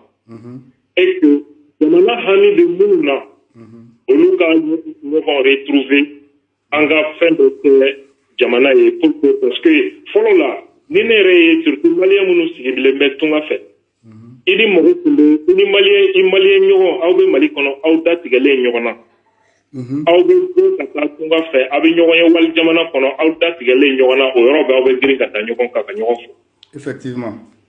aw bɛ kɛ jigi ye ɲɔgɔn ma aw bɛ kɛ balimamaw ye ɲɔgɔn ma mais bi tunga fɛ maliyɛnw de bɛ ɲɔgɔn buruja la maliyɛnw de bɛ ɲɔgɔn farafa i bɛ maliyɛnw ye carré kɔnɔ u bɛ ka ɲɔgɔn bugɔ u bɛ ka joli bɔ ɲɔgɔn na hakilina dɔw kama ani fɛn caman kama vraiment a ka di ne ye maliyɛnw ka hakili sɔrɔ surtout kɛrɛnkɛrɛnnenya la maliyɛn minnu sigilen bɛ Faransi a ka di n ye an ka hakili sɔrɔ an ka bɔ mɔgɔko kɛlɛ kɔnɔ. ok Abdul Niang a fɔ o yɔrɔ faamuyana. donc encore une fois n bɛ a ɲini fɛ de hali bi i ka n b'a dɔn tɔɔrɔ caman kɛr'i la. mais a ka di ne ye i ka yafa. a ka di ne ye i ka yafa i k'a di ala ma en même temps i ka tɛmɛ n'i ka jamana ko kɛlɛ ye conviction minnu b'i la i k'i ka conviction défend. donc a mɛn o mɛn. mais Abdul i k'o kuma ma o yɔrɔ tigɛ jamana ko kɛlɛ tɛmɛlen tɛ Arasibaci kɛlɛli kan koyi parce que Arasibaci jamana in bɛ Arasibaci de bolo a bɛ k'a don kɔlɔn kɔnɔ donc Arasibaci kɛlɛli a bɛ komi i bɛ ka jamana de kɛlɛ kɛ o ne ka kɛlɛ ye jamana ko kɛlɛ ni Arasibaci ko kɛlɛ de parce que Abdul Niang n'a fɔra i ɲɛna k'i ka mobili moteur man ɲi ni e taara pinɛ falen i ma baara kɛ o moteur ni pinɛ tɛ ɲɔgɔn ye sira la quoi donc pour que ka se ka jamana in bila tagabolo ɲuman sira kan mɔgɔw ka se ka tugu ɲɔgɔn na mɔgɔw ka se ka kala jeunesse ka se ka kan kelen fɔ fo an ka Arasibaci de éliminer o de kɛn ka kɛ jeunesse bɛɛ ka objectif ye bi ni Arasibaci n'i y'a bɔ yen bi jeunesse bɛɛ bɛ fara ɲɔgɔn kan i m'a faamu n'i ye Arasibaci bɔ yen bi parce que tagabolo kelen t'a la ɲɔgɔnmɛ sugunɛ de don a bɛ taa kɔrɔ fɛ a bɛ na tilebi fɛ problème bɛ yen nɔ o de ye Arasibaci kɛlɛli ye ani janfa min b'a bolo ni janfa in tɛ Arasibaci y'anw bi kɔlɔn min kɔnɔ Arasibaci ye malidenw tɔɔrɔli min kɛ Abdul Niang aw tugura kɔ cogo min na anw kɔfɛ mɔgɔw tugura kɔ cogo min na ni Arasibaci kun kɛra mɔgɔ tilelen a kuma se Arasibaci ka baara k'a ka diɲɛnatigɛ la fɛn bɛɛ kun labilara ye fɛn bɛɛ kun dira a ma sɔɔni a tora sa n'a bɛ taga ɲɛgɛn na an ka mɔgɔ wuli ka taga nɔfɛ o ka don n'a ye ɲɛgɛn kɔnɔ mais a bɛ mun wɛrɛ ɲini ala ye fɛn bɛɛ k'a ye mais Abdul Niang n'i y'a ɲɛ yan bi an bɛ kɔlɔn min kɔnɔ bi mangoya min bɛ aw nɔfɛ min bɛ anw nɔfɛ tɔgɔ tiɲɛ min bɛ Mali kan Mali kɔnɔ Mali kɔ kan bi a cause ye jɛn ye o de kama ne ko n ko si moi j'ai n'i ko ne ka Arasibaci qualifier c'est un bandit le sens du mot bandit n'i y'a ta o de kama ouais N'o tɛ fɛn dɔw f'i ye n'a y'a sɔrɔ I dalen bɛ Ala la I b'a dɔn kiiritigɛla tɛ yen min bɛ Ala bɔ Ala yɛrɛ de ye a yɛrɛ wele ko Lajuru Sara Masa Al-Muntakim Alasa ka kɛlɛ in bi bilen don min journaliste bɛɛ ye I bolo jigin fo mɔgɔw bɛ ɲininkali kɛ ko Mali journaliste bɛɛ min ne ka vie ni ka carrière de tun bɛ danger la effectivement ne ye dɔgɔkun kelen de kɛ si ɲɛna na n bɛ Ala wele a ye Ala don min n ye wari min bɛ n bolo n ye saga san ka sarakati bɔ a filɛ dingɛ min kɔnɔ Ala k'a bɔ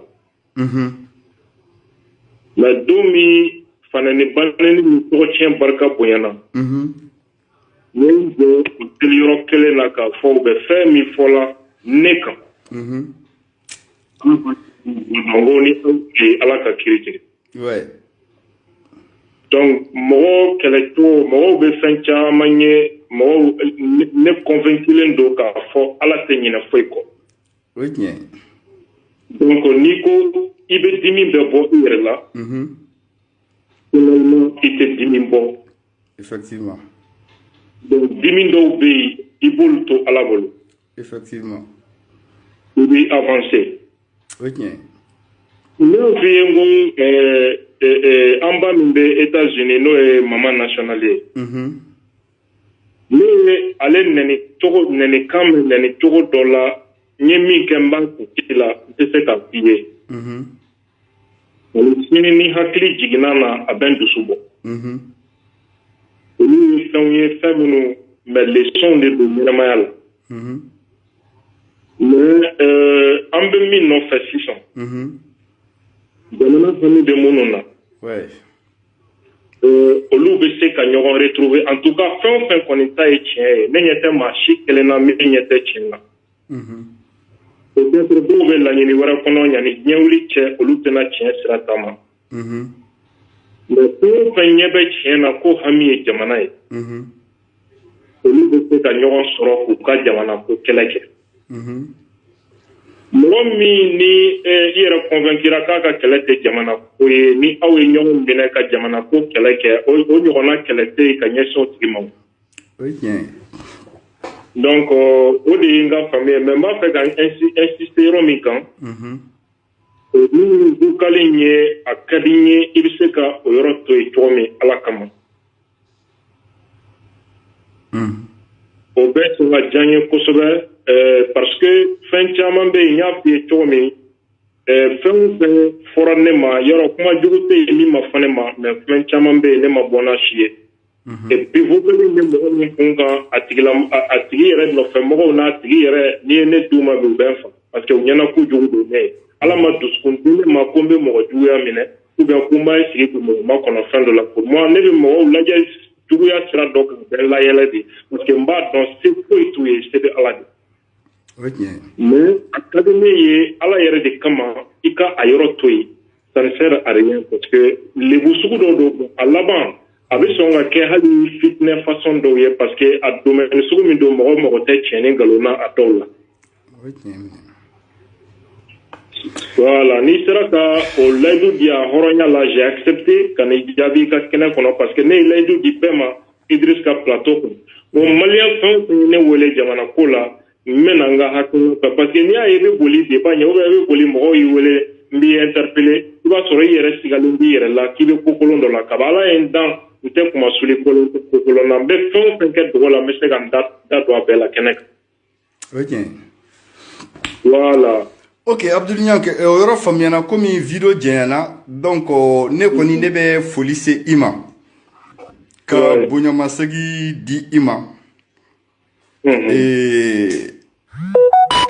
bɛ émission min kɛ I ka a ɲɛfɔ sabula nin ye a siɲɛ fɔlɔ ye an ka ɲɔgɔn sɔrɔ mɔgɔw ka commencer k'i suit I ka émission na u k'a dɔn k'a fɔ Abdul Nyanke ye mun ye I b'o fɔ n ɲɛna miniti 2 kɔnɔna na donc min bɛ ne fɛ kuma kɔnɔna na n bɛ o da kuma kan donc an bɛ sɔrɔ ka taga ka bɔ nin yɔrɔ la ni ala ka jɛ ye. I bɛ émission joli de kɛ Mali kɔnɔ?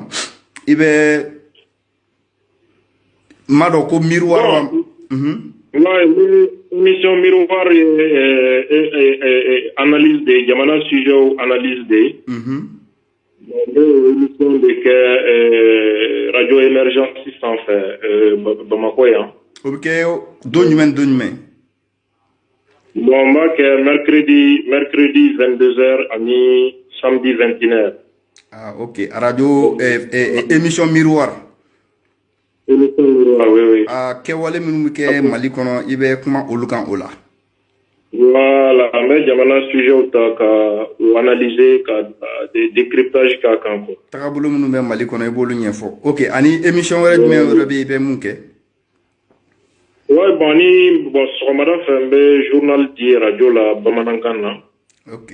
Donc, du lundi au vendredi à 8h, donc radio émergence. Donc, on parle bien au de parce que moi je suis journaliste avant tout. Mba dɔn ye journaliste ye. I ka espace la k'a fɔ sini lundi. Sini lundi. Enseigné professeur de français de ye en caman kɛ o la même ça ni journaliste yɛrɛ cɛ. Ah, tu es un professeur de français. Voilà, bon, comme on a écoledenw bɛ so sisan u tɛ taa kalan na gouvernement ko fana ko maliyɛnw min bɛ se dɛmɛ min na i k'o kɛ. Donc, ala sɔnna sini lundi à partir de 20h30 Mali heure la. Mali heure 20h30. Voilà, écoledenw bɛ se k'an suit an bɛ cours di u ma en direct an b'a bila an ka page Facebook la Niang TV. Ah, ok. Mali écoledenw aw tulo bɛ o la ko sini à partir de 20h30 ko cours bɛ di aw ma Niang TV kan. Donc a bɛ bila direct la parce que mɔgɔw tɛ ka se ka bɔ ka taga kalan kɛ so. Donc ne hakili la nin yɔrɔ bɛ maliden bɛɛ fana concerné min bɛ kɔ kan min bɛ kɔnɔ aw ka somɔgɔw hakili la jigin écoledenw hakili la jigin u ka se ka o émission in wagati sɔrɔ. Donc Abdul Niang ni o tɛmɛna ka bɔ yen ne yɛrɛ bɛ foli se i ma ka bonya ma seki. Sani an kɔ don i la Ivan. Publiquement mais vraiment a ka di n ye i fana ka promesse di yan nin kɛnɛ in yɛrɛ kan ka fɔ hɔrɔnya la i ka nin i ye vocal in i y'a to yen quoi. Ouais, Abdul Niang n tulo b'i la Abdul Niang n ye yɔrɔ ni faamuya kosɛbɛ. N ye o de fɔ i ɲɛna n ko Abdul Niang hɔrɔnya ka gɛlɛn Abdul Niang hɔrɔnya ka gɛlɛn. Le délit nin yɔrɔ in to yen parce que i b'a dɔn mɔgɔ caman bɛ nege a nɔfɛ mais olu mɔgɔ tɛ k'a ye ko in a implication ni fɛn minnu bɛ se ka k'a la.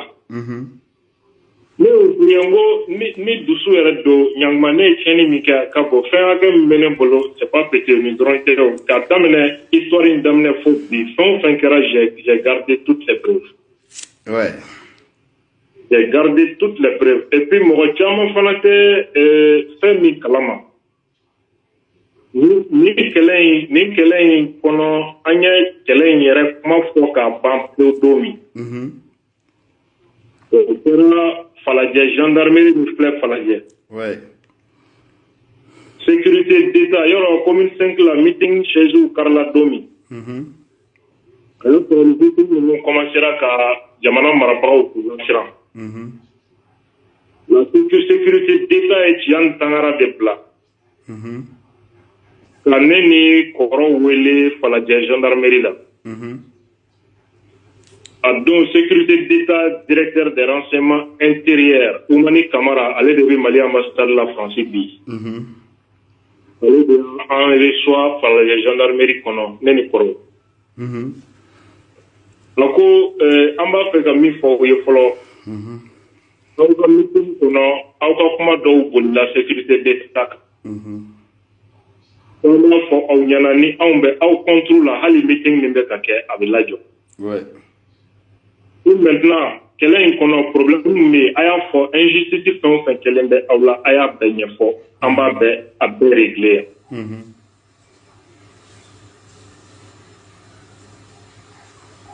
Ouais, Abdul Niang. ba wagati ni ne tun yɛlɛla radio la ngo a wagati ni ne ouais nye kuma famu i bɛ hakɛ to i ka fɛn caman bɛ yen nɔ i yɛrɛ fɔ i ye kuma caman fɔ bamananw ko ten to ko an ka taga kunu yɔrɔ na fɔlɔ de jara fɛn wɛrɛw bɛ ne bolo Arasibaci ka ko kan e bɛ se ka kɛ témoin ya kɛnɛ kan ni Ala sɔnna ma mais ma da la ni b'o fɔlɔ kalama mais a kɔni siga bɔra i yɛrɛ la k'a fɔ ko cɛ dɔ bɛ Ivan Kalitu on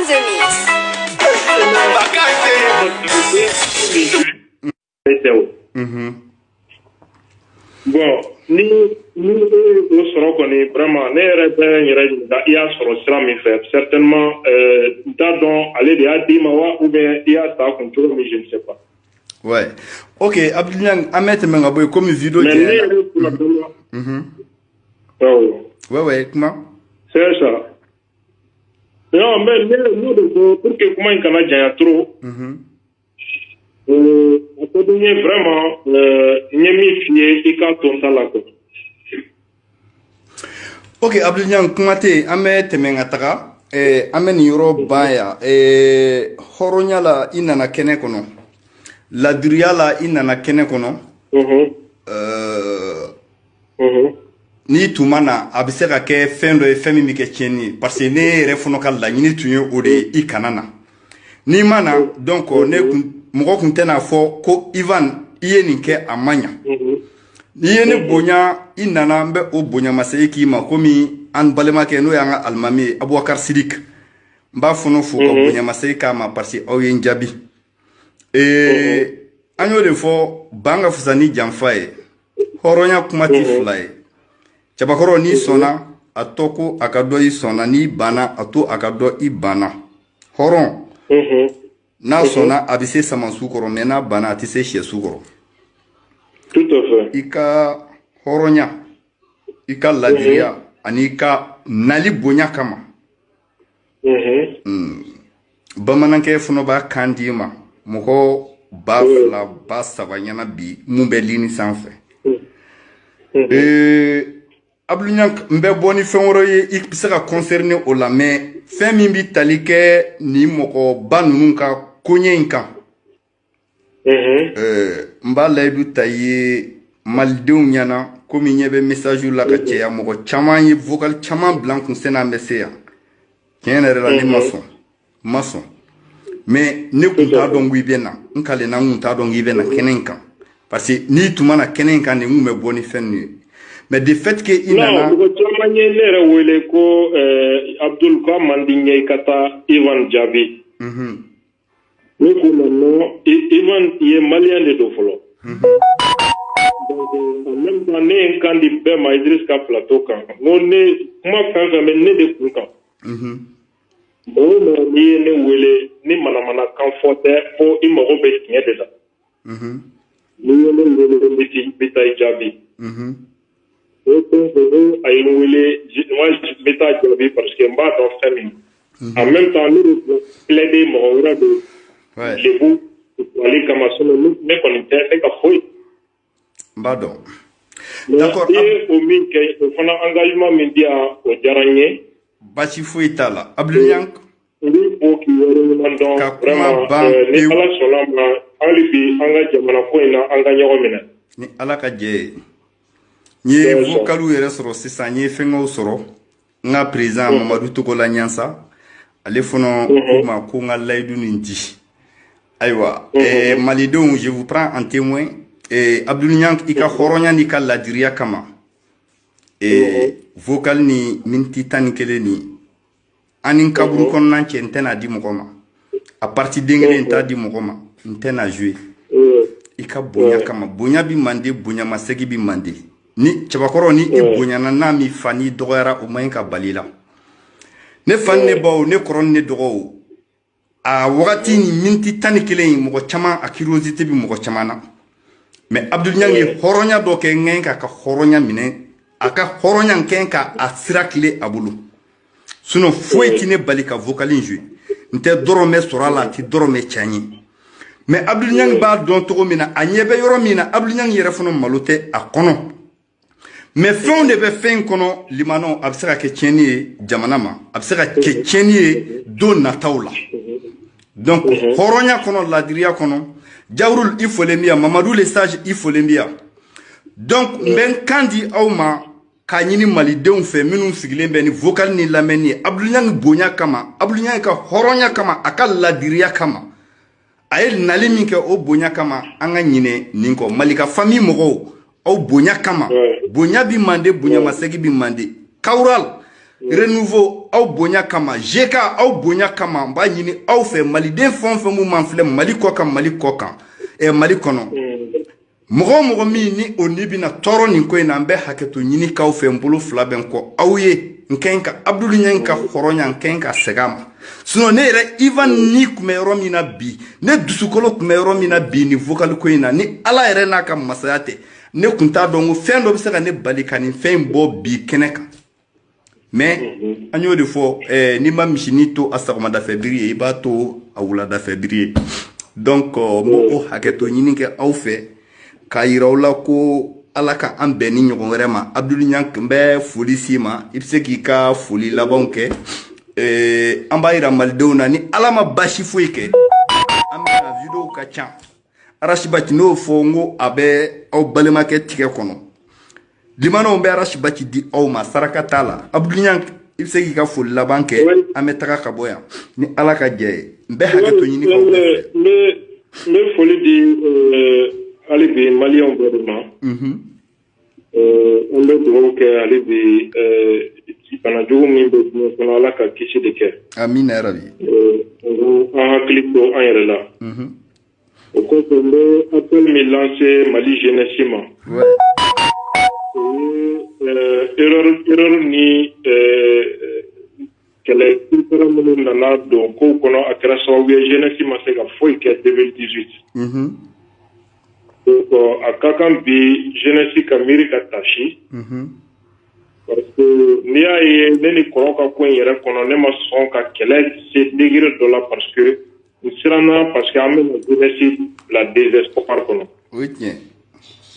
les gens vont dire que a ko tɛ laban an bɛ tugu kɔ a tɛ laban an bɛ tugu kɔ a tɛ laban o de siranya kɛra n na n ye mɛnna ka to mɔgɔw ka kɛnɛ k'a sɔrɔ ma kuma effectivement n nana ye k'a fɔ solution t'a la donc finalement ko an fana an b'a min kan ka kɛ san k'o kɛ merci beaucoup donc maintenant a ko k'an ka leçon tirer ka bɔ o expérience kɔnɔ dès maintenant ka 2023 préparer ni Ala ka jɛ ye donc n b'o welekan de lase bɛɛ ma maliyɛn bɛɛ y'i ka welelikan mɛn Abdou Ala sɔnna ma n b'i yɛrɛ fɔ hali bi ka hɔrɔnya na le fait que i ye ne ka bonya dɔw dɔn ka lase ma ni mɔgɔ dɔw tun don abada o tɛ sɔn ka nin fɔ parce que o b'a fɔ ko ne ka tɔgɔdiya b'a la bon en même temps i ye kan min fana d'i ma k'a fɔ i ye ton ta la o fana diyara n ye kosɛbɛ n b'i fɔ k'i waleɲuman dɔn k'a fɔ ko Ala ka don ɲuman caman yira an na yarabi an Ala k'o kɛ o se bɛ Ala de Ala ka kɛ ok Abdou Niang merci beaucoup ni Ala sɔnna ma komi an ye ɲɔgɔn ka numéro sɔrɔ fɛn caman bɛna tɛmɛ ni Ala ka jɛ ye donc an b'a f'i ɲɛna n ko Ala ka su hɛrɛ di an ni e ma merci beaucoup malidenw o tɛmɛnen kɔfɛ ka bɔ yen aw tun ye ne ta témoignage dɔ la ko ni Arachibati ko ni a bɛ gulɔ min ou bien ni a bɛ joint min ne y'a fɔ aw ɲɛna ne Ivan fo ka dugukolo meleke fo ka taga bɔgɔ kɛ n tulo la n tɛ nkalon da mɔgɔ la n ma fɛn min ye n tɛ se k'a fɔ n ko n y'a ye n ma fɛn min ma kɛ ɲɛna n tɛ se k'a fɔ n ko a kɛra ɲɛna mais Abdou Niang bɔra k'a fɔ aw ɲɛna sisan a ka hôtel kɔnɔna na don min na ale bɛ taga kuma fɛ a don tɔgɔ la a y'a sɔrɔ a ye gulɔ min buteli 10 ani dɔɔni a bɛɛ sigilen bɛ yen nɔ a y'a témoin aw ɲɛna donc minnu ye a ka gulɔ min ko fɔ hakili la o siga kɔni bɔra aw bɛɛ la sisan mais ne kɔni Ivan a ne ka jɛ kɔnɔna na ne ma joint y'a bolo a yɛrɛ delila k'a fɔ a ka émission na k'a b'a min a ye wale caman fɔ mais ne ma fɛn min ye ne tɛ se ka Ala kale fɛn min kan limanaw ne Ivan da tɛ s'o ma an bilara ɲɔgɔn na cogo o cogo ne tɛ jugu galon ta k'a da mɔgɔ la n ko parce que an bɛ ɲɔgɔn na kɛlɛ kɔnɔna na kɛlɛ i ye kɛlɛ de mais an bɛ ɲɔgɔn na ka bɔ ni fɛn dɔ ye k'a fɔ i ma fɛn min tɛ tiɲɛ pour que k'i mangoya diɲɛ ye ne Ivan tɛ s'o la donc limanaw bi video in hakili la a jɛɲana kuma caman bɔra kɔnɔ waliya caman bɔra kɔnɔ mais avec tout ça an bɛ yafa deli kɛ aw fɛ aw ka dɔn k'a fɔ Mali tɛ kɛ foyi ye aw kɔfɛ an ka ɲɔgɔn minɛ mais nin kɛlɛ kelen an b'a continuer ni Ala ka jɛ ye foyi tɛ Ivan bɔ a kɔnɔ fɔ Ala ka masaya wo foyi t'a to bɛ aw janfa malidenw donc nin de tun bɛ fɛ k'a fɔ aw ye an ka kɛnɛ kuncɛ ni ne balimakɛ ni o ye Jenks B ye album kura n'a kɛn ka bila le 18 n'o ye dimanche nata ye Jɛnɛba den tagara donc an bɛ ɲɔgɔn sɔrɔ maliyɛnw ni Ala ma basi kɛ n bɛ nale sujet caman bɛ yen fɛnw caman bɛ yen n y'o de fɔ n ko n bɛ don kɛlɛ kɔnɔ n bɛ bɔ n bɛ don n bɛ bɔ si kɛlɛ de don n y'o de fɔ si kɛlɛ de don ninnu t'u to yen nɔ fo ka taa dugukolo meleke donc Ala ka su hɛrɛ di ne n'aw ma an ka Jenks B lamɛn Jɛnɛba den taara an mago t'an kɔ kuma na n'i y'an ba nɛni ge ballon de don a bɛ segin i yɛrɛ ma Jenks B aw bɛɛ lajɛlen salam aleikum Luca Production présente Jenks B Jɛnɛba chimene ikana kenela ibaki yerela kakuma kolo fone ma iboki yerela ikiwa kenela ibaki yerela yege malo chikogola iyodi yere mare amerane tara Jɛnɛba denita bima tone klara iboki yerela ino amerane tara Jɛnɛba denita bima tone klara iyopi yere mare akokoriko dugu jeram yetuni Jɛnɛba dingeni kono kasiratu ajonyori jo iyejo tijoli ijo Jɛnɛba jengi jolo salam alaikum kisibe na uye koroni kile bikenye kamani banya alaikum salam tanga be na uye Jɛnɛba dingeni kono kini me kuma mami mana nyuma kenela ibaki yerela ni etuma kenela ibaki yerela tel mange do tanga ne ibe bonya kuye ube ke fisiri wale ye ube tanga be boche akris bire ko nganja to bi mo bola ube nyuma ne ponye na ka tuma chama fonko bi mambila mi segeleze kabinda ni mo fama para im protege yasanga doni